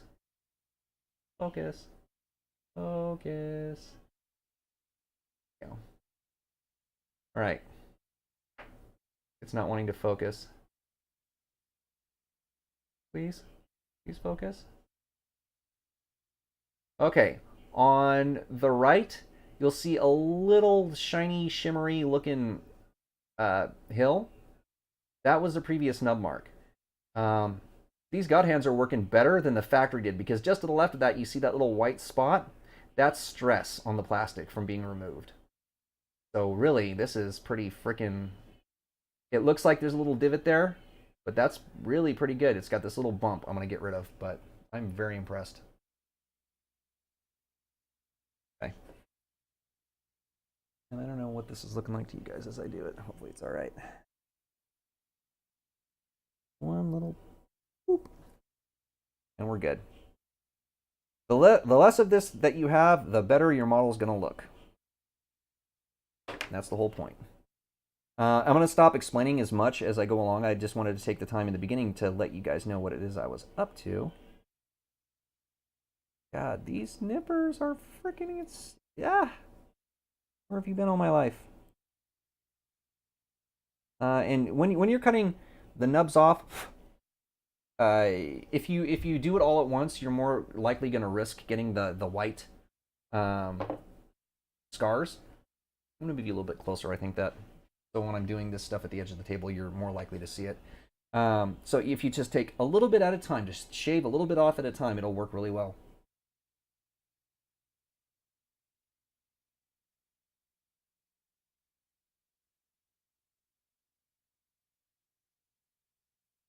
Like so.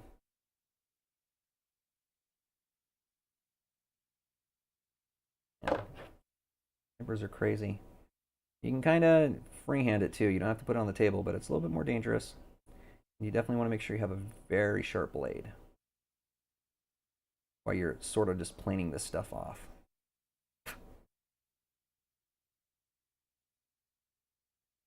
One more right here. Oh, that's in a really awkward position. Might be able to just catch the edge. There it is.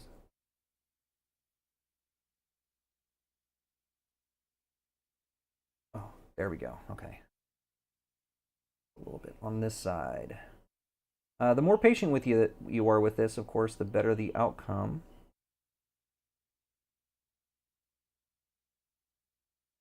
There, that got it. Perfect.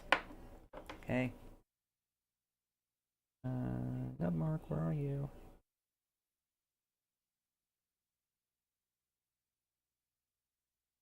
We're also a nub mark.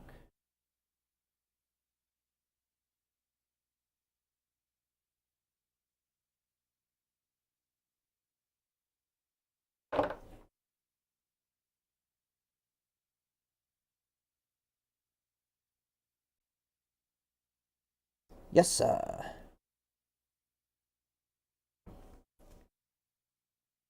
Beautiful. And who am I missing? Who else needs to be removed? You're just a weird thing sticking there for no reason.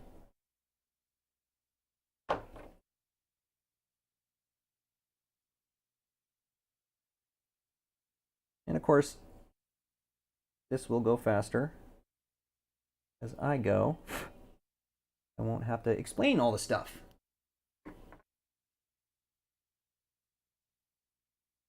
Who am I missing?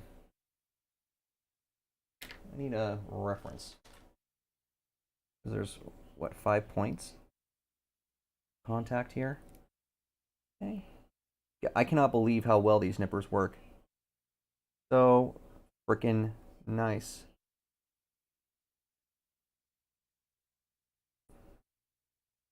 A little bit right there. And then this guy.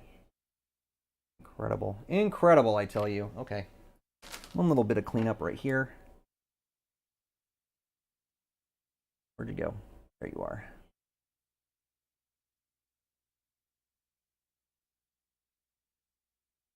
Got it. Okay, next piece.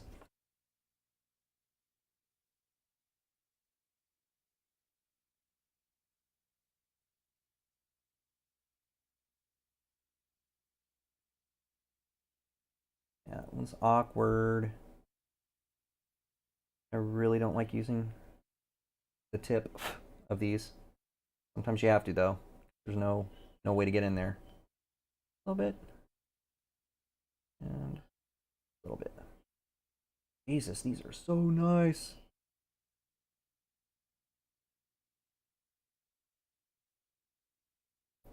Bit weird. Okay.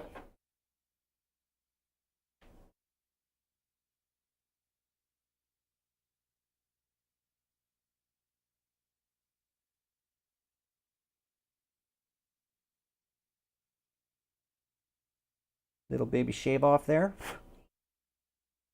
There's a little bit here. The factory process. I have never actually seen a kit where the factory has assembled or had to remove something from a tree before. So this is new to me. I have never seen that before. It's almost always the maker that has to do that. Did I get the edge a little bit? Yeah, I did. Damn it. Oop. There we go. Did I miss one? Yes. I did.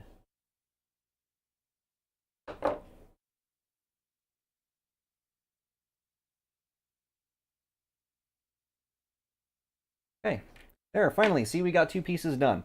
This is one of the reasons why these models take a long time. If you want to do them well, you got to take all that time to remove these things as best as possible. That was actually pretty fast, courtesy of these wonderful frickin' nippers. Water, please.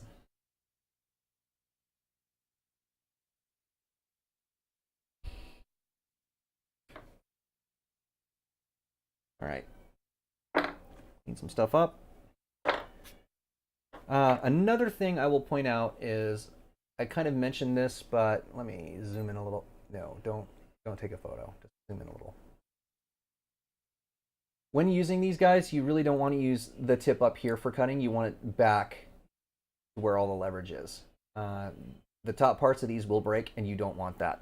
That is really, really not good. Okay. More parts. We need E23, E22. Now we can start rocking and rolling.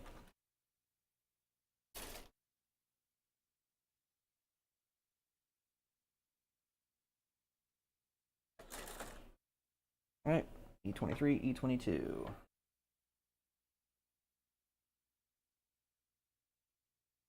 Yeah, I already know I'm gonna hit this. I need to adjust this table real quick. Okay, that works. All right, E23, E22, which are right here.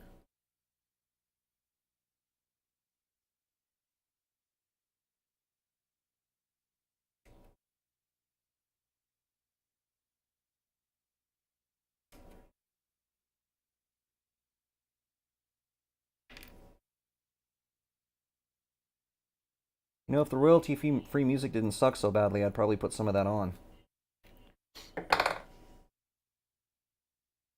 It's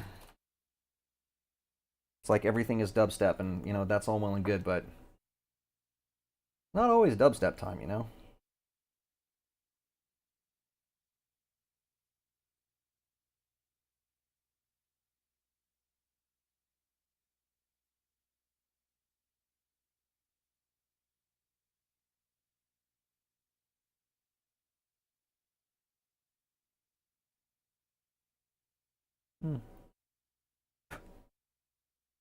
One's a little weird. There we go. That's not bad.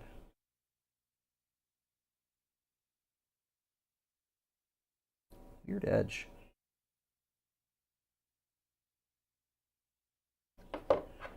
Okay. And round edges are always really tricky to remove nub marks from.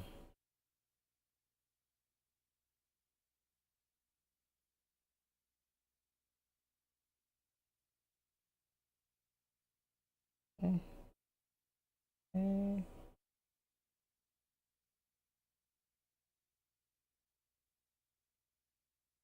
Okay.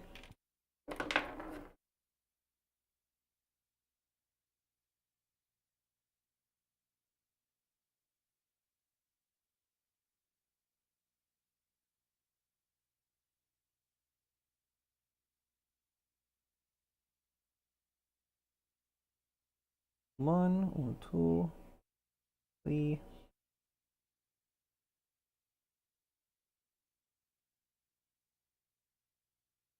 Und four.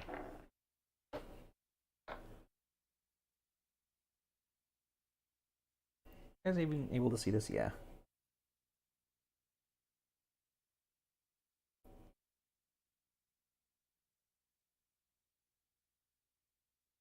Good.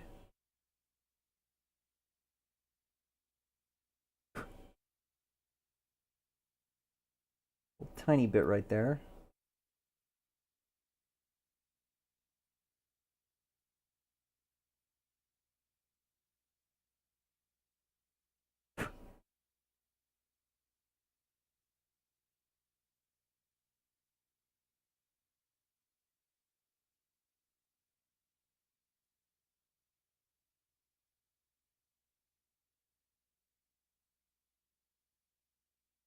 Some colors are definitely worse than others when it comes to making the white marks. Blue is notoriously bad.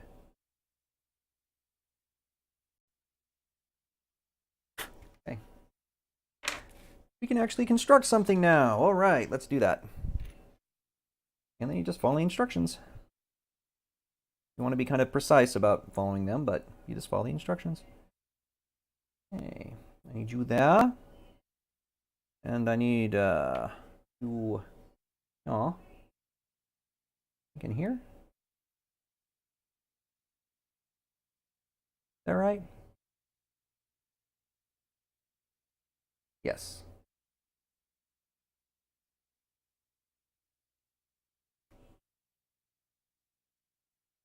Crazy. They already pre-assembled a bunch of this shit for you.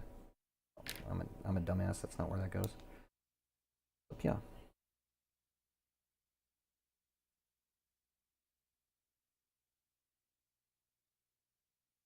That don't make no sense.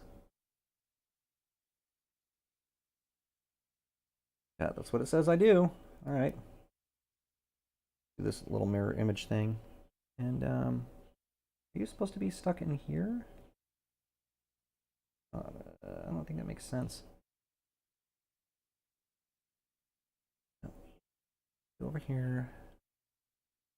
Oh, crap. You guys. No, you're not going to be able to see the instructions and me do this at the same time. But you need to be here. Now, what I'm curious about is this thing. Yeah, I guess that's it. Weird. Oh, I see. Okay, yeah, little valley right there I was missing. Okay, there we go. We got an E. Give me an E. Okay. Woo, woo. Look at the neat action. It's a knee joint.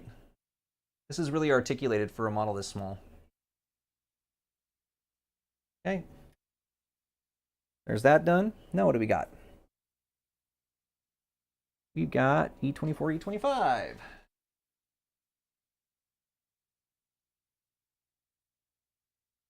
E24, E25. Rounded parts. Dang rounded parts.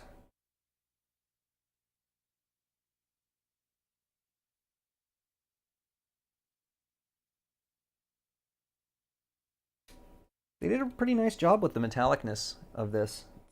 Kind of light brown beigeish thing, or dark beige, light brown. But it has a really interesting sheen to it. Bandai makes very high quality stuff when it comes to models.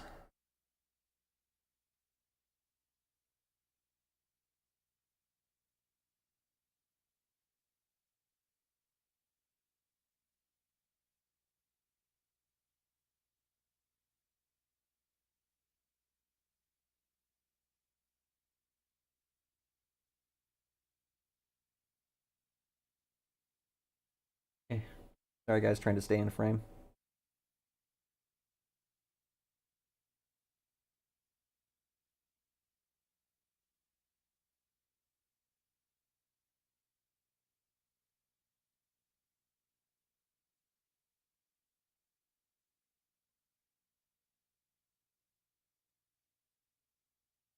That one's going to be a problem.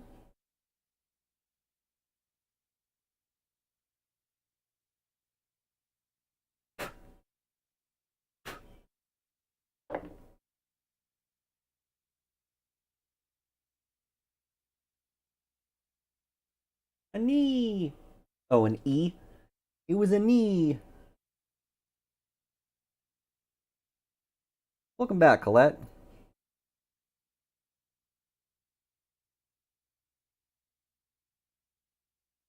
If I really want to get crazy, I'll put on my little magnifying visor, which sometimes is necessary. Not now, though.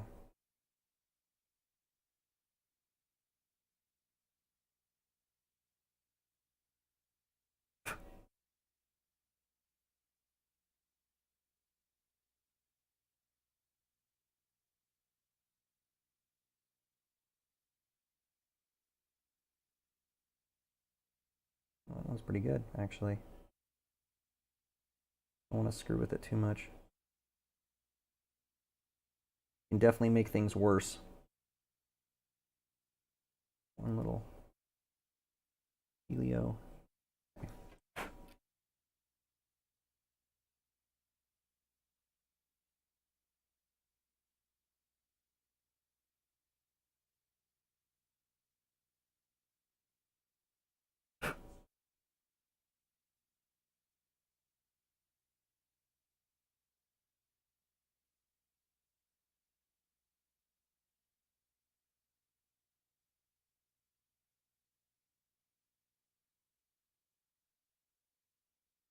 I just really want this edge right here. The rest of this is actually really tight. No, actually.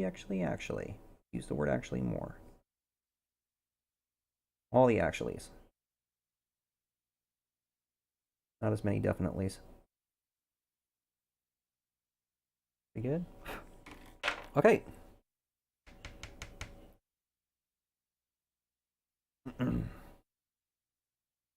Yeah, we got a little containment thing too. And you are to go in here. So,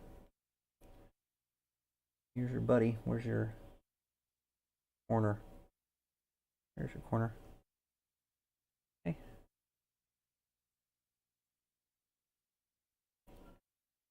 Oh, that. That is an amazing fit. I didn't put any pressure on it. It's already stuck together. Gotta love Bandai for that stuff. Little knee joint. Hey. 27, 28, 31, 32.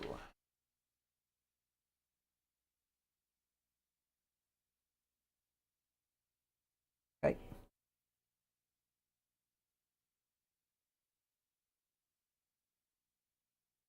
Oh!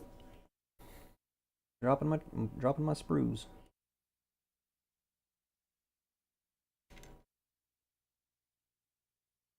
My runners and whatnot.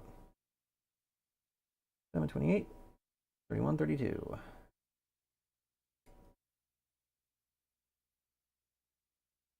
Do not get stabbed by hobby knives. It hurts.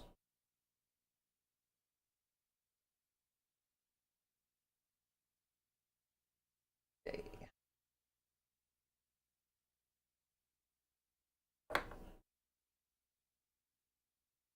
Baked ravioli. I think we get to have hamburgers tonight, and I'm excited about that. Because we're turkeyed out. And looks like we got stickers incoming too.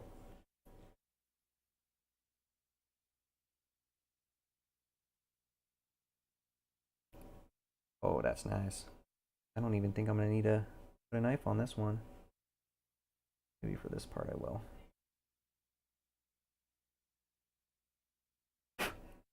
Yeah, I'll need a little knife action on that guy.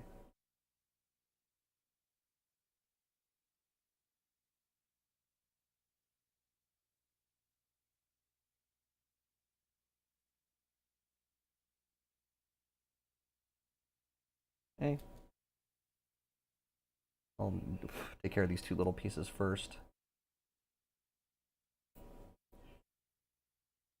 Or knifing.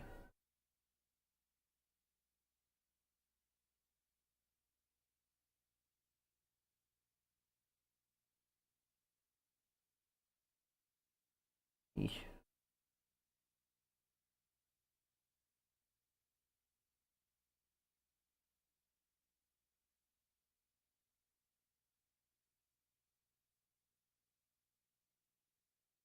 Okay.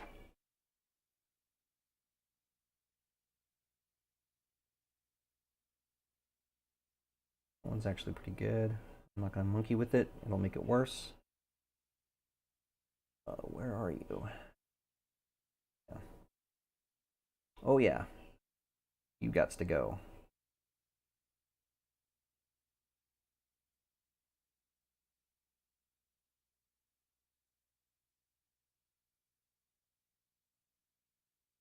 Okay.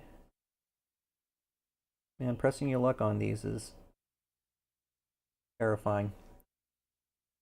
You want it to look good, but you don't want it to be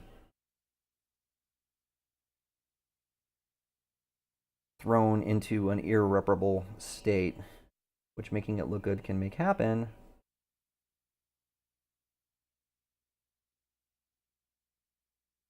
I try to take too much of this stuff off.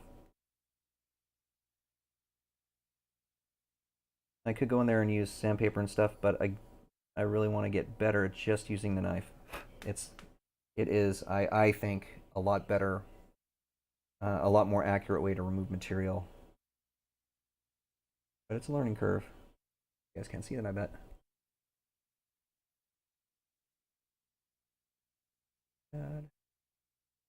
Bump right there.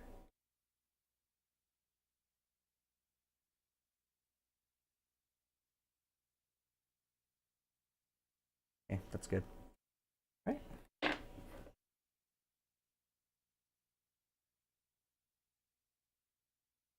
And took off too much. Still worked out though.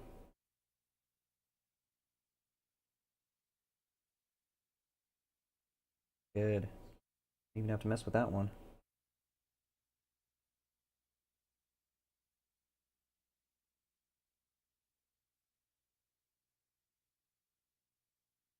Where are you attached still? Oh, this one's definitely a knife thing. Right on the edge. And it's a lot safer to just use a knife care of a problem like that than using nippers, because you could just take the entire edge off and that would be very sad.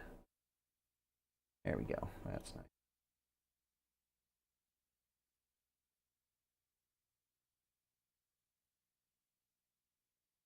So, was it everything you thought it would be?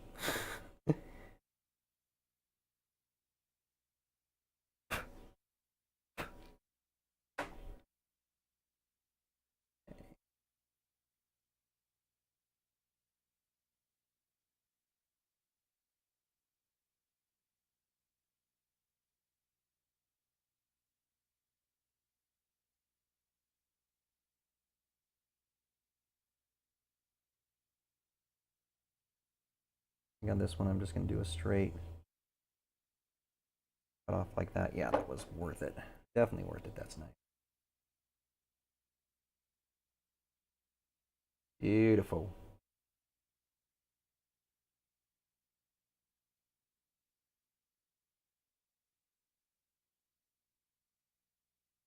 Hey.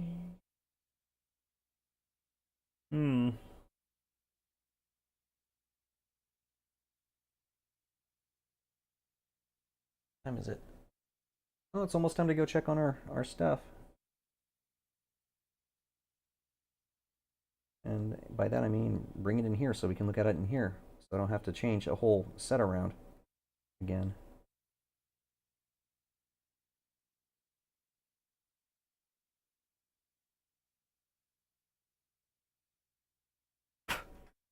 Okay. Now, it's also sticker time. I I'll be right back. I have to go grab my toothpicks.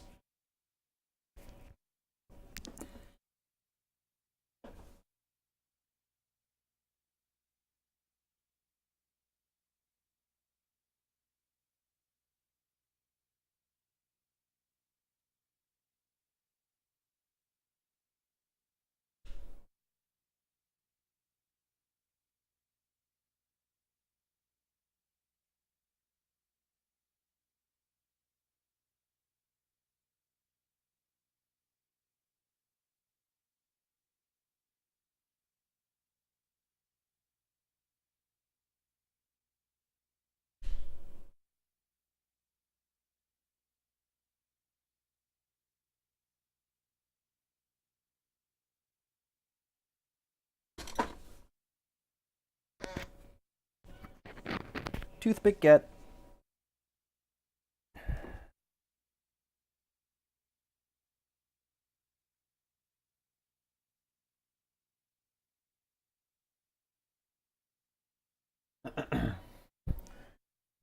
Well, yeah, but that would take the journey away from it. I could always build these and just, throw up a stream, Be like, hey, here's one that's done. It's all baked and everything. Okay, we need a sticker somewhere. Here? What face are you on? Okay, this is going to be interesting. I'm also going to need tweezers for this.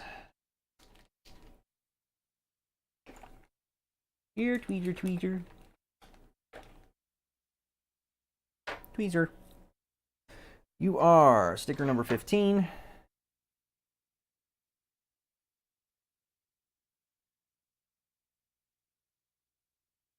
Okay. Sticker number 15 is right there. This is always kind of exciting.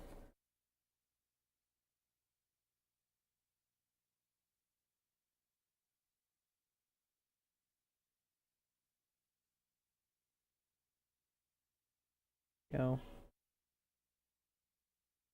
Oh man, I thought I had you. I really don't like that there's... Oh no, these are all stickers. Okay. I thought they were water slides. Nope, they are stickers.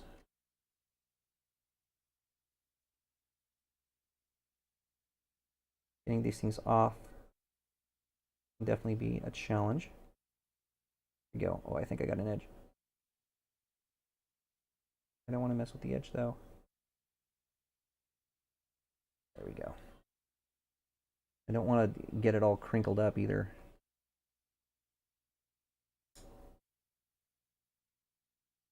What?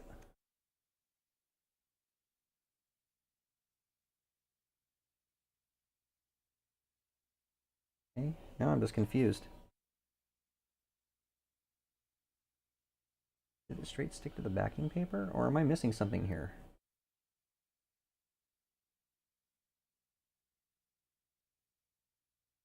I'm confused. So confused.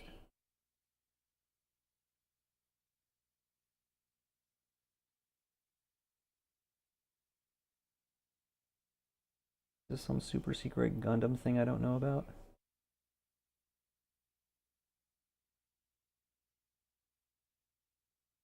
I mean, it's a sticker.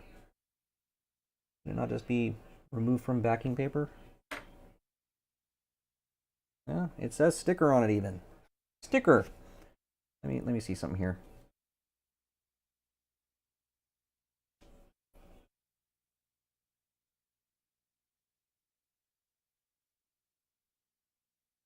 Oh yeah, no, it is just straight up a sticker. Just for whatever reason, really, really, really good adhesive, I guess, and it's stuck to the backer on this. So now I got to figure out how to take that off without destroying the sticker.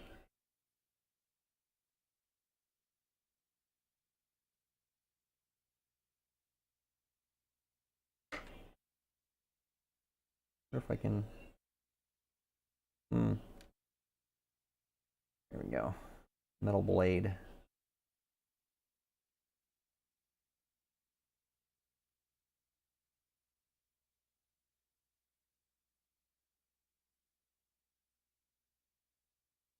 Don't drop it.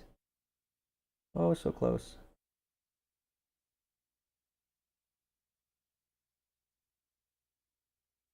Okay, got it. God, that was a pain in the ass. Uh, um,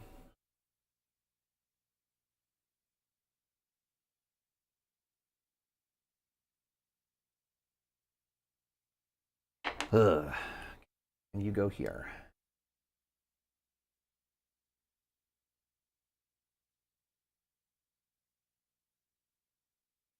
Oh, man.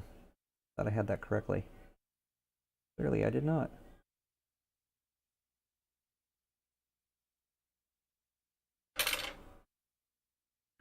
For stickers, I still like to use the good old-fashioned trusty toothpick to lay them down. Wood is less likely to tear the sticker, and you can still really get in there and make sure it's nice and pressed down. You can also use, depending on the sticker and how large it is, a Q-tip to achieve a gentler purpose. Except I find that no matter what you do, you're going to get little fibers courtesy of the Q-tip. Okay, so we got a little shiny sticker in there now. Okay, that part's done. You go over there, demon stickers, and now we can put all these little caps on. So, first thing is these guys.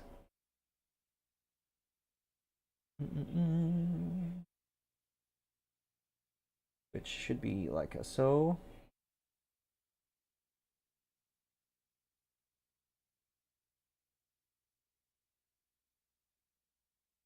Oh, am I putting you on a stupid direction? Yes, I am. My apologies.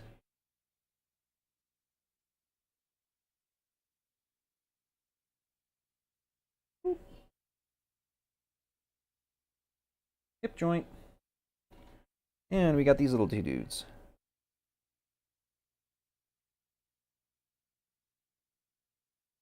Okay.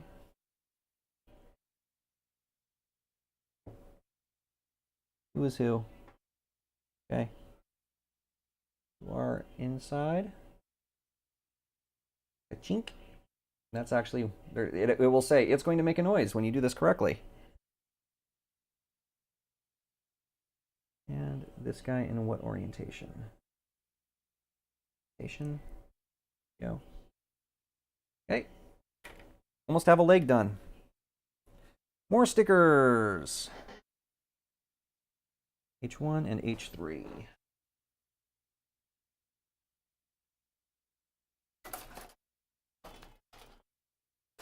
Oh, come on, don't do this to me. There we go. H1 and H3. 1H3. Good old round parts. These clear plastics have a slightly different mix to them, and they always feel way more brittle to me than the straight up ABS. I can't remember what kind of plastic this is, but it is not the same. 1 and 3.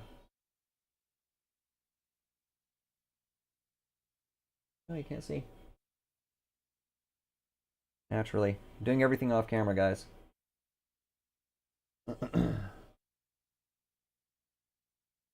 I didn't slice myself yet, Amethyst. I'm doing good. I'm trying real hard. Probably a matter of time. Yet another ER visit, you know. Still basically my center. Let me see. That is right there. Still 0. Pretty much. So I know where I should aim.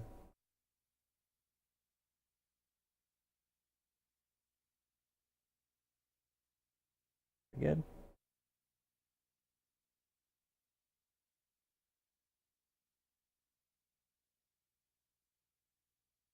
And of course, like if you pick up a kit, you don't have to go to this degree of carefulness that I'm doing.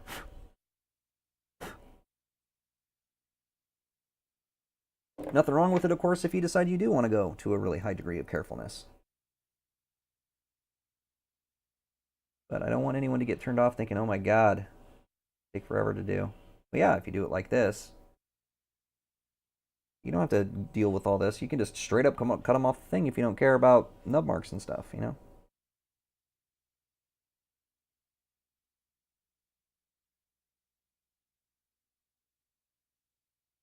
little bit on this side. Bandai usually does a pretty good job of hiding the crimes too. Like they put the injection sites where it's going to be buried in another piece of plastic usually, for example.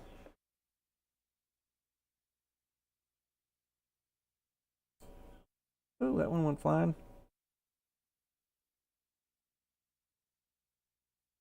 Good.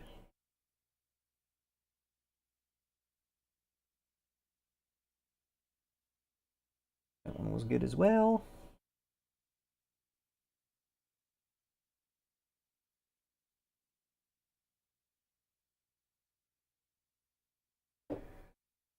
This one's being a bit of a brat.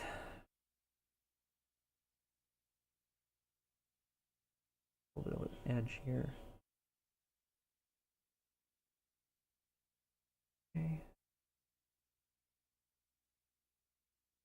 I like to use I just, run my finger across the surfaces, and if I feel uneven surface or a bump, then I know to go back and take some material off. The edge of your fingernail is also very good for that. It shouldn't stop if it's nice and smooth, right? So, do this in a weird angle.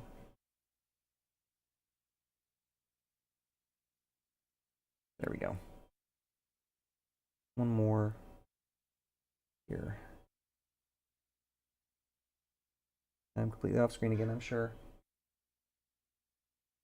Good.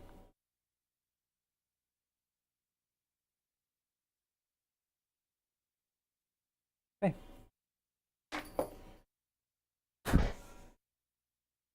Clean off the god hands. Okay. And these are supposed to have stickers that go on underneath to provide a shine behind these guys, so it's not completely see-through. And they are 12 and 13. Okay, 12 and 13. Any particular orientation other than from the outside? Okay, 12 and 13. Start by trying to grab this 12 here.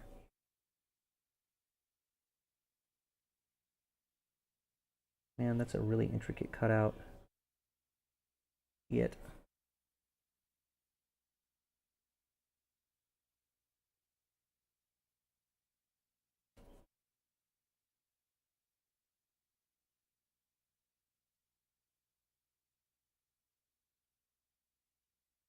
No, I had it. Yo. 12 goes here.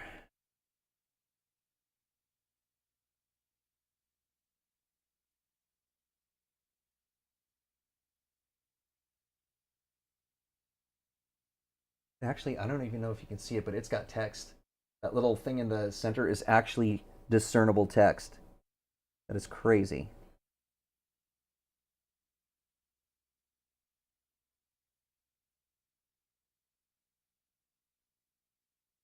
Okay.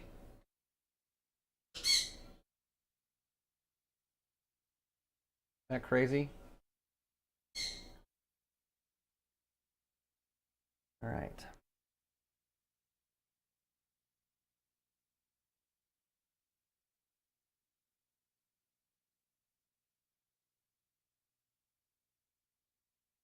That's not a good angle.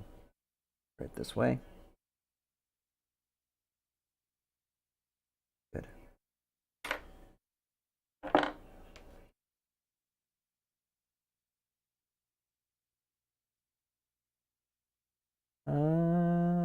Yep. Not bad. Not bad.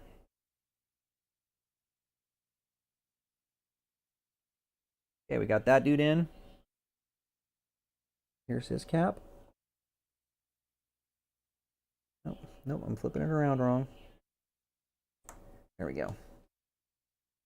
Okay, and now we need this guy, which was 13? Yeah. Number 13.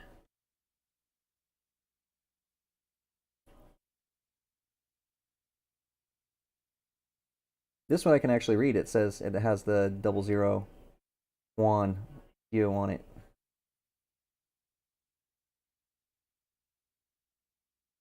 Okay. Yeah. I want to bet it needs to go. Oh, it's got to be like this. Oh, ew, that's weird. Weird positioning. Okay, well, I guess this is the one that makes the most sense, though.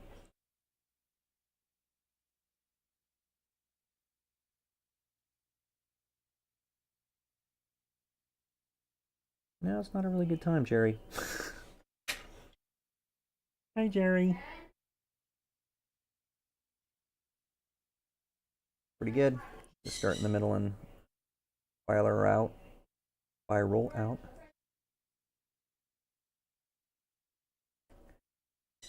Oh, shit. Edge is a little bit off.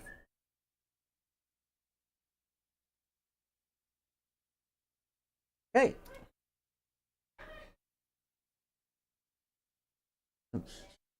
Damn intricate stickers, though. Are you gripping? Okay, there. Shiny part.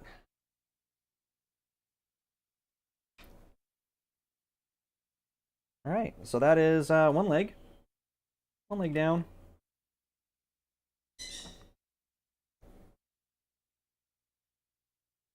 I wonder what the story with the inside is. Probably nothing.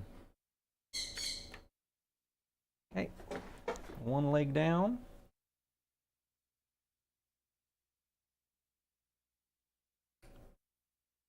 How long did that take me anyway? I've been informed I've got dinner in about half an hour. So.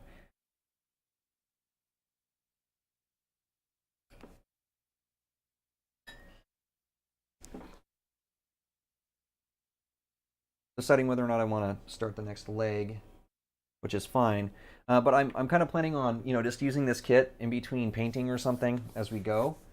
And then next Sunday, maybe we can actually straight up start the Gypsy Danger. This guy doesn't have to be completed. I can have multiple models running at once. This is just a nice little, while we're waiting for paint to do its thing, we got something to look at and work on,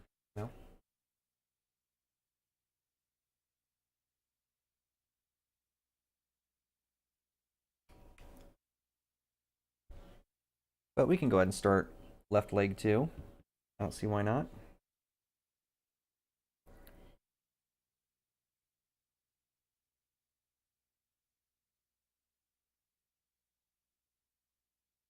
Oh, that's interesting. Look at the articulation on it a little bit. Wow. This is a pretty agile model.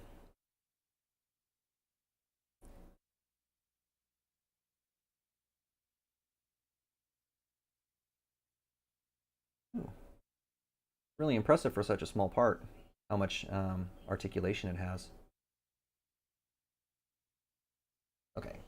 I need E's. E's and B's. We have an E here. I think I already used all the parts on this one, so I need my second E, and this is 23 and 22.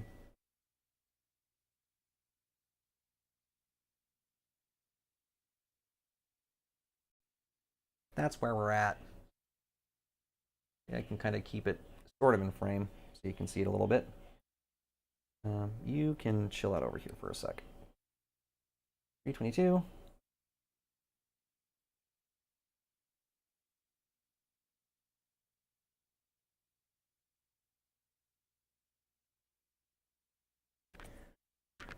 Chat is not chatting all that much, and what I'm hoping is you guys are just chilling and watching me do the thing, and you're enjoying that. Because that's the whole point. As long as everyone's cool with it, I am cool with it. It's always hard to tell, stream-wise. I do love myself some lurkers. I just want to make, since it's my first one, I'm a little bit more sensitive about whether or not this is a good thing, whether you guys are digging it or not, I just put E's this way. And B's. Give me the B's. Here we are. Um, 1 and 3? 1 and 3.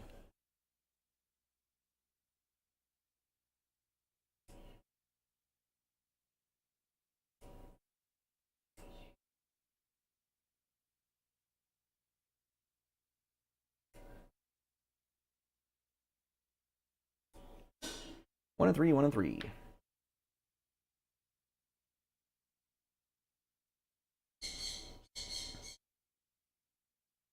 Getting ready for Strim. Is your Strim at 6, Colette? Because that's about the time I'll need to be ending. And I definitely want to make sure that I can pull those parts in maybe and get them shined up. Even still, I won't construct those in their final form until we have another stream so you guys can see it all come together and we can have the Sazabi complete. It'll also give me a chance to dust the Sazabi a little bit. It's been a while. So, got some dust on them. Oh, you're not a part that I want on here.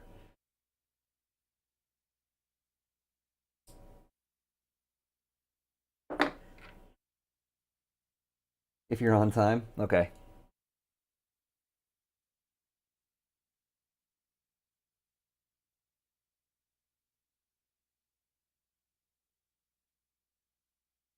These side cutters are just astounding. I love them so. This is definitely one of those tools that, once you use it, it's like there's no going back.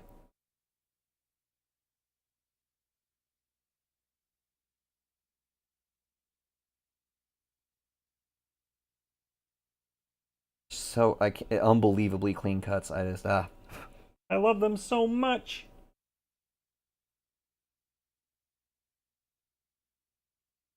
Well, Colette, you're gonna have to get another camera, right?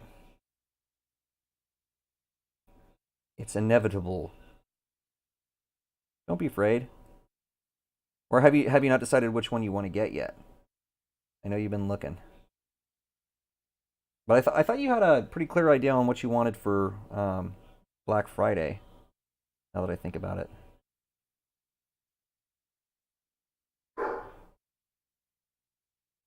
Okay. I really only have one little spot that I'm not happy with on this one.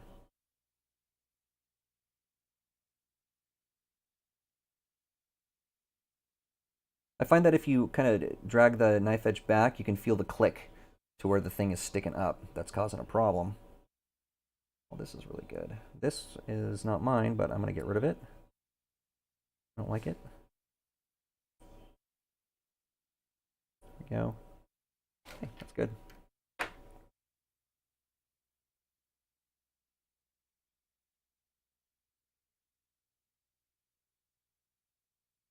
Oh, beautiful. Don't even have to mess with that one again. Again, you guys can't see it. Sure. A weird angle.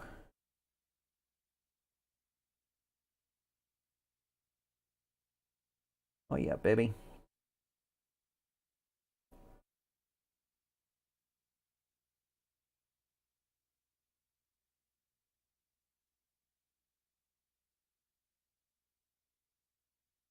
God, that one just disappeared. Oh, so nice. This used to take me actually way longer than this with these side cutters. You want two? Ooh. Now, is this going to be like a bean cam replacement, or are you're gonna include more cams on your Strim? Because that'd be pretty tight too. More angles and such.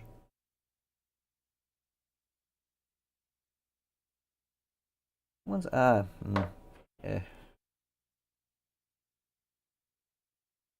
One little tiny part sticking out. Okay, there we go.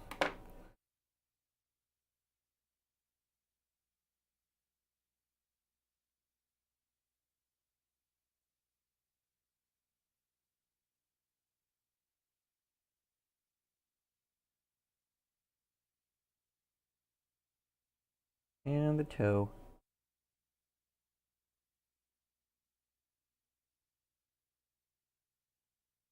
Good.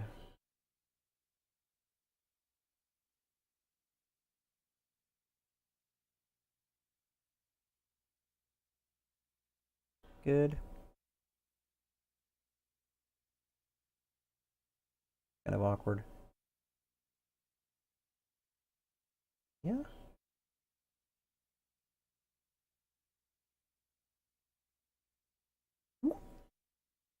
Whoop. One for video and one for tossing in your purse. Oh, okay.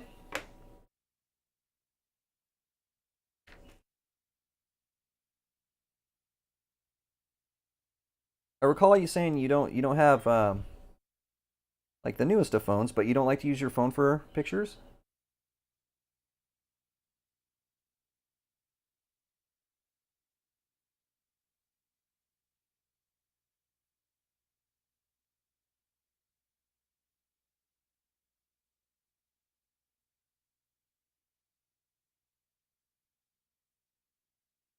Shave and a haircut. In 2 bits.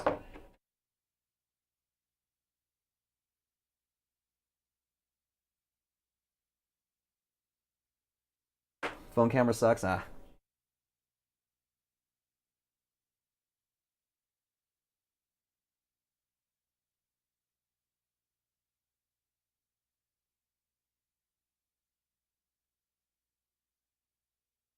Yeah, that one's kind of sloppy.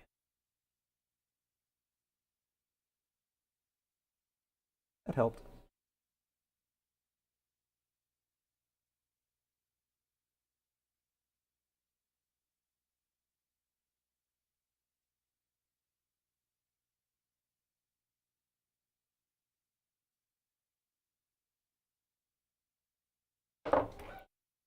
This one was not as clean. Oh, way better. I am used to, that's for sure. This guy off. And this guy off.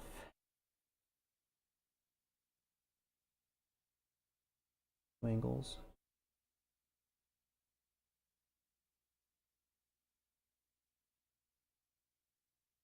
Okay.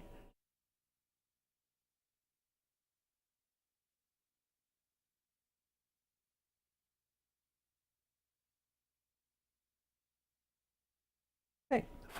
We can put all this together.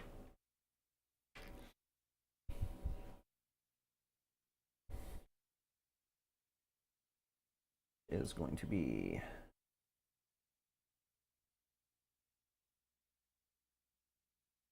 like a soul. You go here.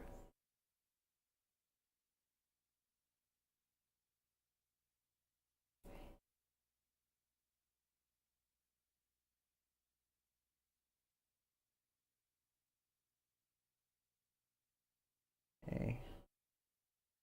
That should be good. Let me give her a squeeze. We got another knee. If I put it on backward. Yep, put it on backward.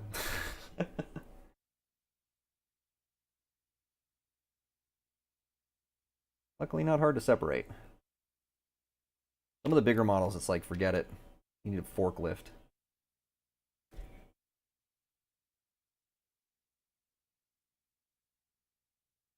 Go.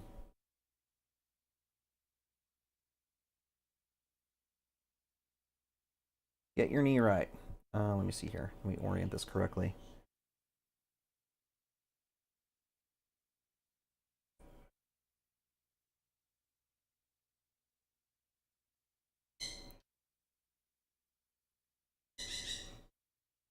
Okay. Now we got a proper knee. That's the way it's supposed to be. Right? Knees don't go all the way this way like this one was. This guy should slide around. It does. Cool. Okay, there's that. We need an E24 and an E25.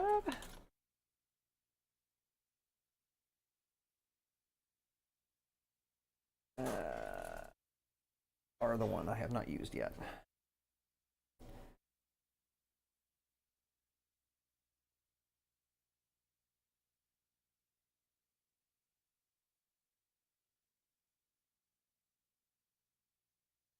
Am I doing a reasonably decent job of staying in frame? Because I'm find myself losing my conscientiousness of it every now and again, so.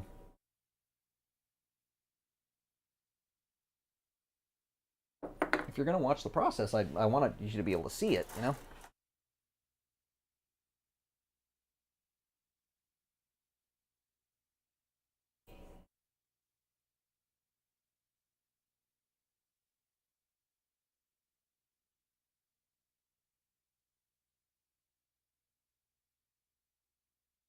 That was a little bit closer than I'd like. Ugh.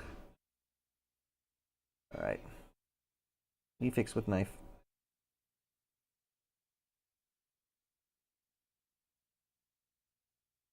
Good.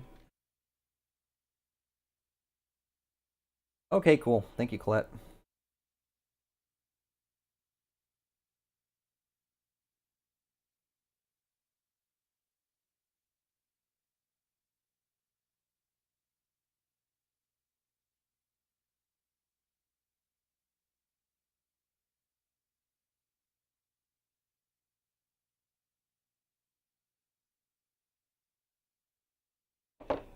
All right. A little bit of knife work here. Not too much, though.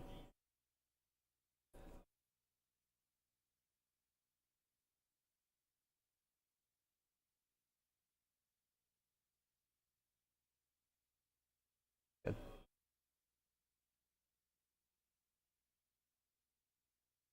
Yep. I mean, it's pretty much, unless you're doing something really that you can just do face on all the time, especially if it's small. Small, then like, you have to get in there sometimes.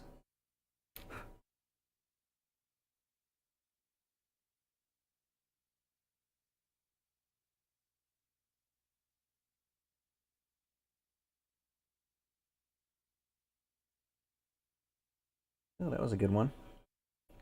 Curled right up. Good. This guy's a bit awkward here. Okay. And here. All right. Isn't this sticker time yet? No. No, it's the one after this. All right. You go through meow. And you go through meow.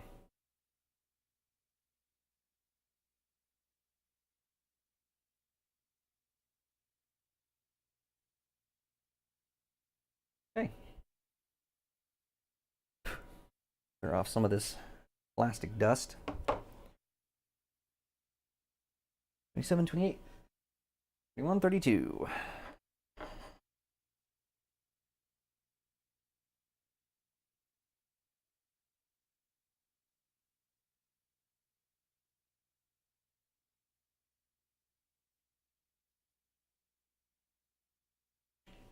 Okay.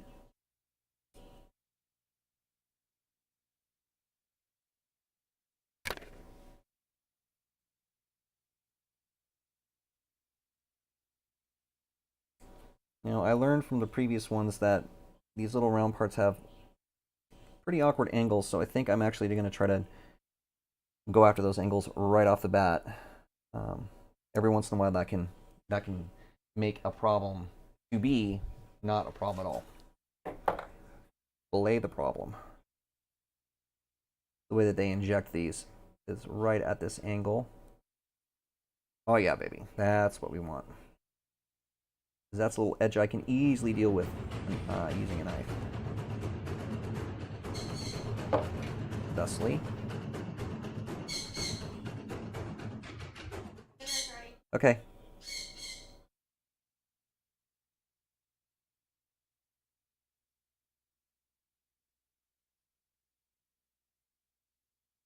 So, we get a raid. Oh, hey everybody. I could not hear my raid alert. I don't even know if it went off, as a matter of fact. I had alerts going on. I didn't hear nothing.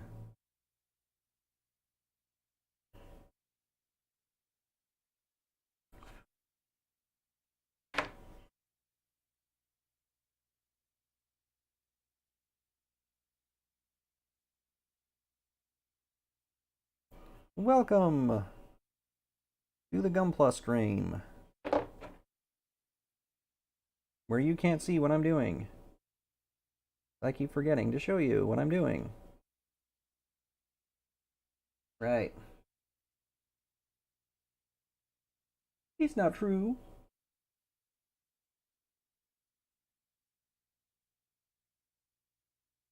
Did it go off? I have my actual things up. Oh yeah, there it is. Let's do this again, because I don't know if it worked. Hey, can you guys hear that? I can see it, but I can't hear it.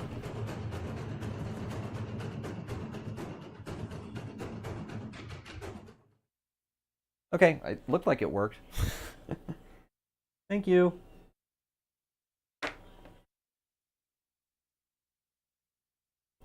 I'm kind of close to wrapping up myself. I've been informed that dinner is indeed ready. I will go be doing that.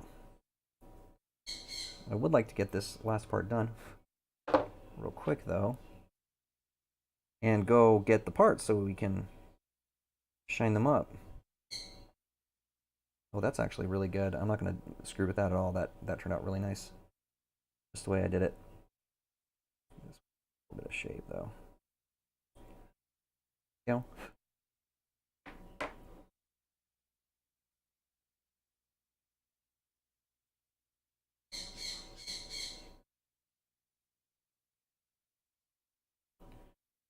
Yeah, that worked out. Okay. And this guy.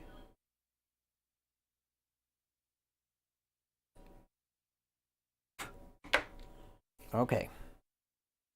And we got to do a sticker. So let's do that first. Right to here.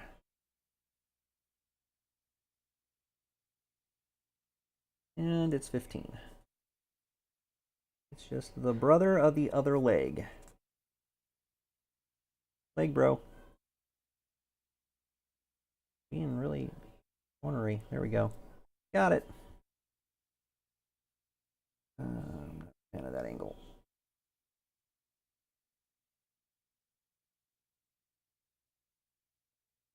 Come here.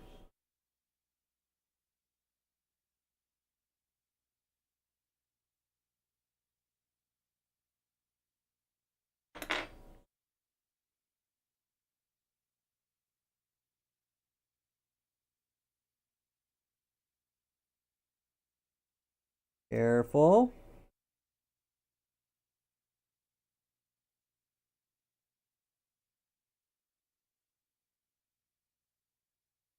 You want your sticker to be good, right?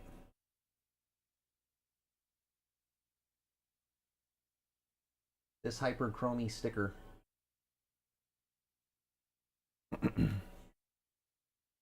Hey. All right. Yes, Coliseum theme. Exactly. Get it? Because raid, like Coliseum stuff. All right, let me see here. You, sir, go. I'm all backward here. There we go. Thusly.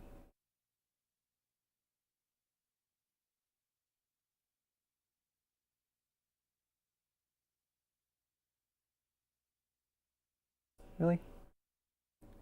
There you go. Like, why are you not behaving? You want to be a hip socket, don't you? Okay. There's that. And then we got these little dudes. The inward one is this guy.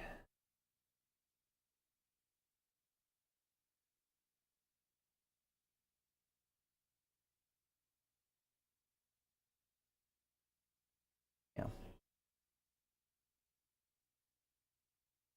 Flat side out. There we go. And then this guy. We really can only go in one way, which is this way. Okay.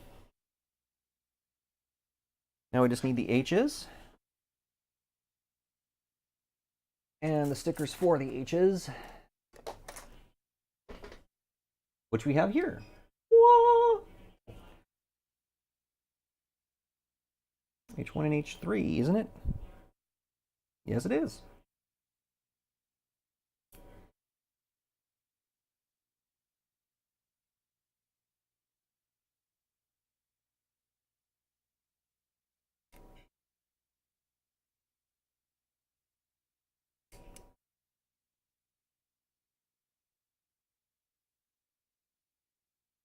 Back.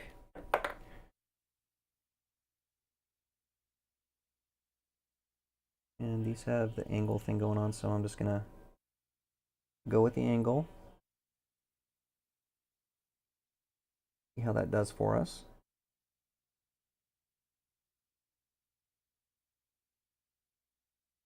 And we'll come back and clean up with a knife. Is this angled? It is not. Straightforward guillotine job. Good. Do you need any knife work? That seems pretty clean. Need a little bit. Very little bit.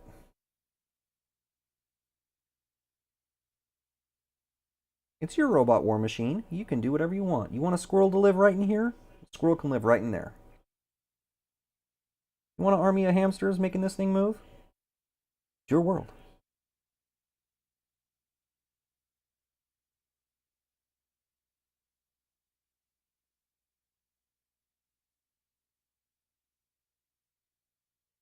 Hey.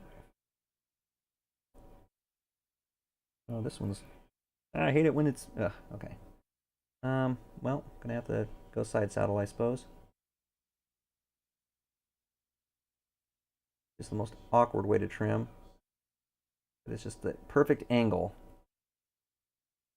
I can't do anything else but that to get to the part that's protuberating.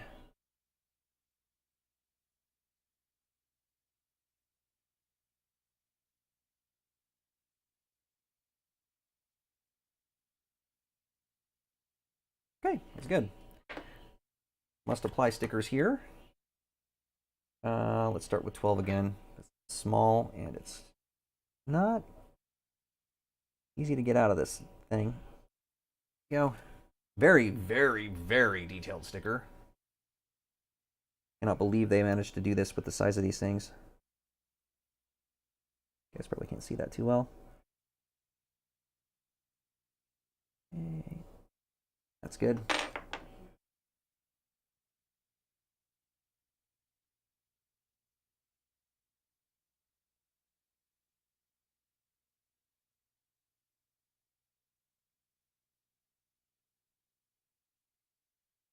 Okay. Not bad. Okay. One more sticker for y'alls. And then we'll get those parts and we will buff them a bit. See what we get. That will be that.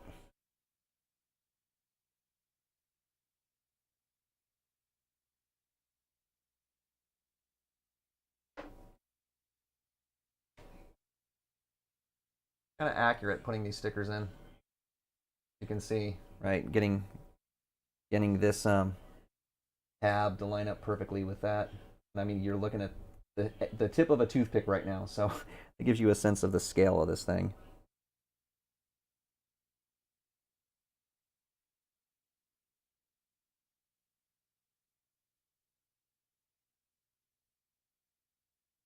Okay.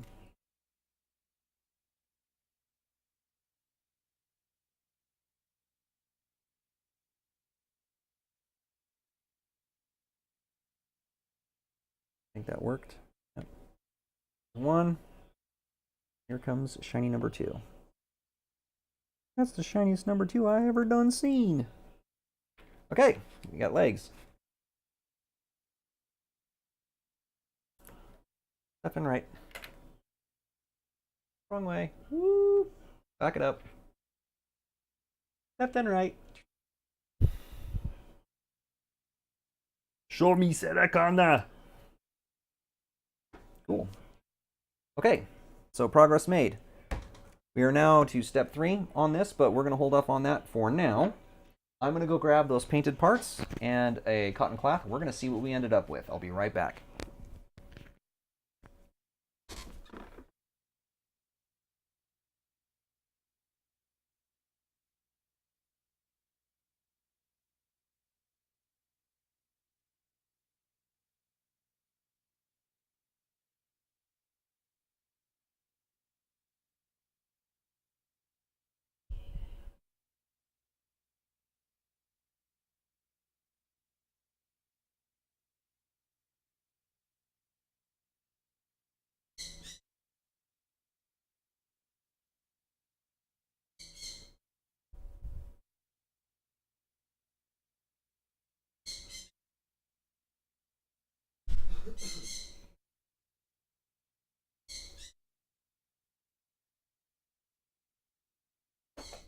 Okay, I have returned with parts. Let's start with this guy. So, this guy's painted. Pretty good. I'm not sure if we're going to get the result because I really didn't have much of that dark iron left, but I am hopeful, excited to see. The way this stuff works is once you spray it on, oh yeah, there is some. Okay, so I want to make sure you guys can see how it's turning metal. You buff it a little bit. You want to generally stay in one direction, so it's going to have a grain to it. But notice it's getting shinier compared to the other parts. Like magic.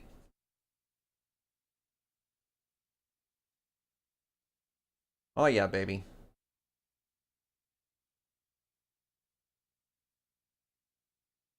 Perfect. The other thing that's really cool about this paint is it automatically does shadowing for you, right? Because I'm not going to be able to get, I'm not going to be able to buff off the stuff in the recesses here. It creates a natural kind of shadow for it to live in, which is very cool.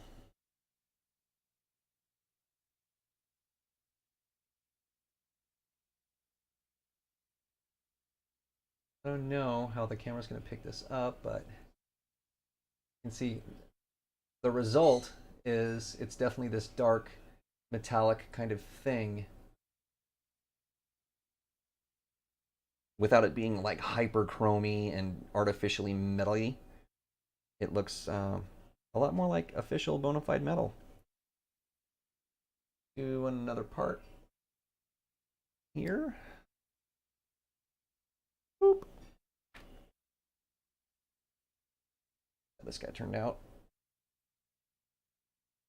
Oh yeah. Hey Ashta.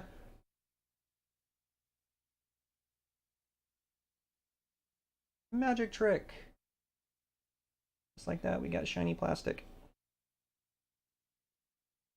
Shiny metallized plastic. Really hard to see on camera. And it's very subtle, but you can see the shadows. See how, actually you can see it pretty well there. Notice it's got that natural shading in the recess there. That's one of the reasons why I love this stuff so much. Such good stuff. Like automatic weathering. Okay.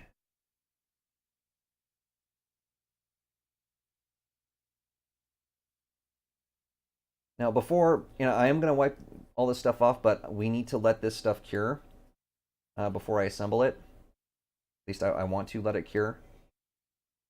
So unfortunately, I won't be able to actually put the weapons together today. However, I need to get this done, which is really good. It was the last remaining thing for that Sazabi model for me. I'm really glad to see that it's going to be truly complete now. Shiny. Shiny metal. So cool. And now the axe parts, the big boys.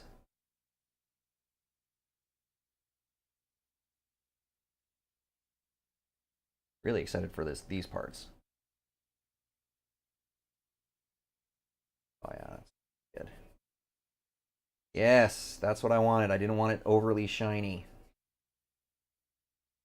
Very good. I wanted that kind of muted, dull deal. I think that's what we got, and I'm glad about that.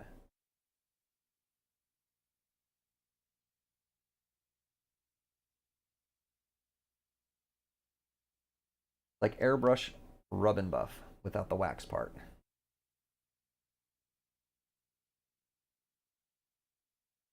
Makes your fingertips shiny too, so that's good.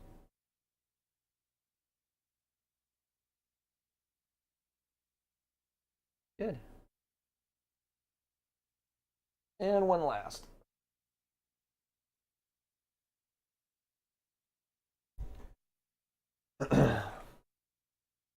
This stuff is actually my favorite stuff to make the frames out of. Right, so like these pieces that are gray would probably be all done in this if I were really going crazy on this model.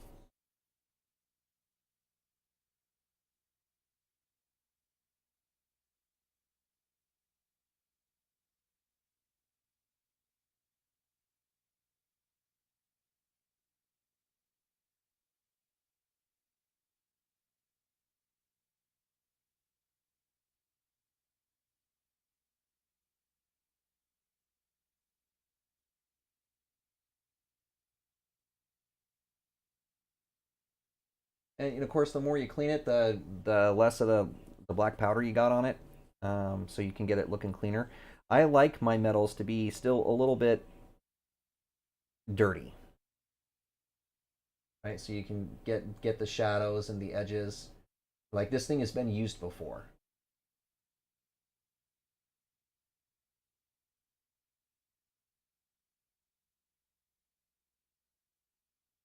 The Sazabi's pretty clean though, so I want to get the big stuff out and really make this more look like shadows than grime.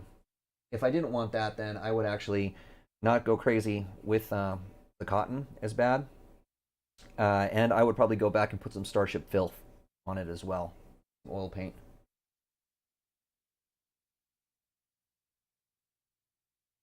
All right, Colette. Well, I'm going to be headed over to your channel here momentarily as well, but we did get these done.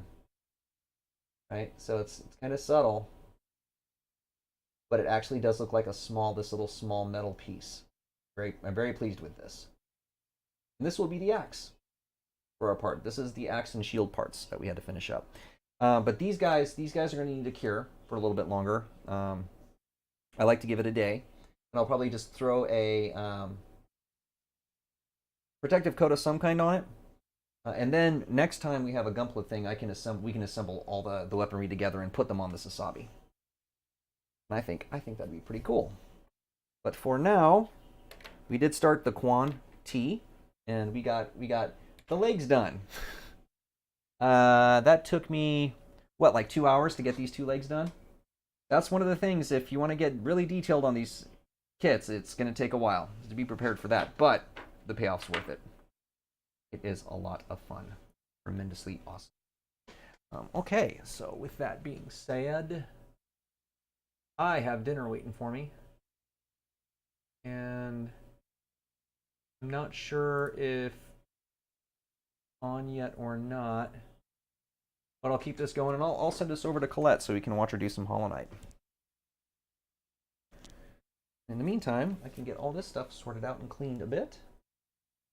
What I'll do, I have some ideas about some stuff. Ooh, like throwing my protective stuff all over the floor because that's where it belongs.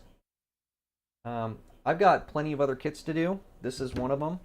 This I'm going to do again, so I'm going to be doing this in between waiting for paint to dry and things like that. We can just come back in here and work on this kit whenever I'm doing Gunpla stuff. I don't think that the stream is going to go this long or start this late typically, but this was my first attempt at it, so it really was a one-off in a lot of ways. I guess we'll just see how it evolves, you know. I think this is just going to be by design. If I'm making the model parts, then it's just designed to be ultra chill, mainly for people to just hang back and, you know, watch maybe in the background, which I'm cool with. Painting gets a little bit more active-y. Active-y, that's a word. But I think eventually if this works out and, you know, it doesn't make me feel burnt out and shit all the time, I would like to maybe make the Gunpla stuff like giveaway things. Or maybe I could do some kind of collab, or maybe somebody wants a model done in a certain way. I could do it kind of as a commission on Twitch, you know, not necessarily charging for it or anything, but it's like, hey, I've got this model, could you do this thing for me?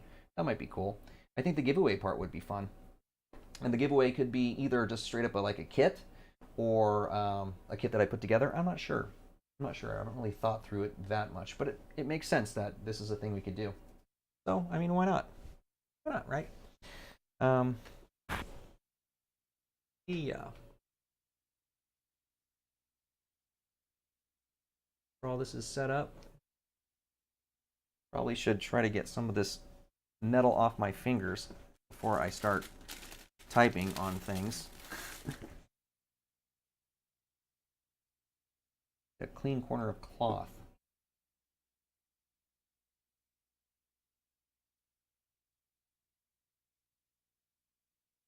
Oh damn, I didn't bring my full medicine thing in to put parts on.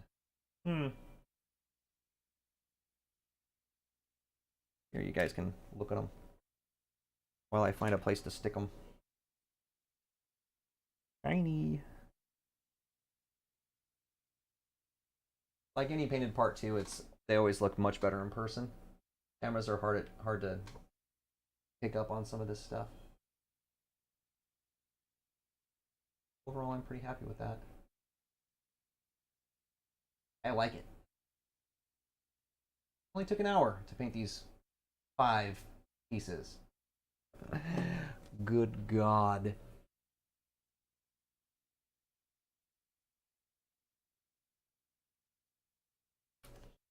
All right. Eventually, we will have something that looks like this, but in very different colors. Not helpful to you. There you go. You can see what it looks like, sort of. Get the glint taken out of it. You can actually do some really cool stuff with the weaponry on this, too. I don't know what kind of pose we're going to have, but here's a thing you can do with the sword. Weird, interesting sword thing right there. Apparently, you can also have him just dual wield a couple swords. There's another weaponry thing somewhere. I don't know where it is. Oh yeah, and then it's like this. Come here. We need to go this way. This rifle or something, but they have it on a stand, so I don't know about that. I'm not sure what configuration that we have. I kind of like this thing with the shield. I think that looks pretty cool. And then him with the rifle. I think it'd be cool. I think that's what I'm going to do with that. Okay, so with that being said, I am going to take off. And have some dinner. Thank you everybody for being a part of the stream. Again, really rough start. I had to fight with the camera tooth and nail to make everything work, but eventually we got there. Only ended up starting, what, 3.5, 4 hours late? That sucked. Hopefully it won't always be that case. But camera, anywhere. Meh, whatever. But I think we'll get it down, get it efficient, get it moving that way. And we can continue doing the Gunpla stuff. As long as you guys like it, I will do it. All right. I think I'm just going to straight up host Colette. She's going to be on very shortly. I don't know if she's on now, but I want to make sure I'm hosting her when that time happens, so I'm just going to hit host on this. Thank you again so much, everybody, for hanging out with me, with the painting and everything. I look forward to seeing you around, and have yourself a good rest of your weekend.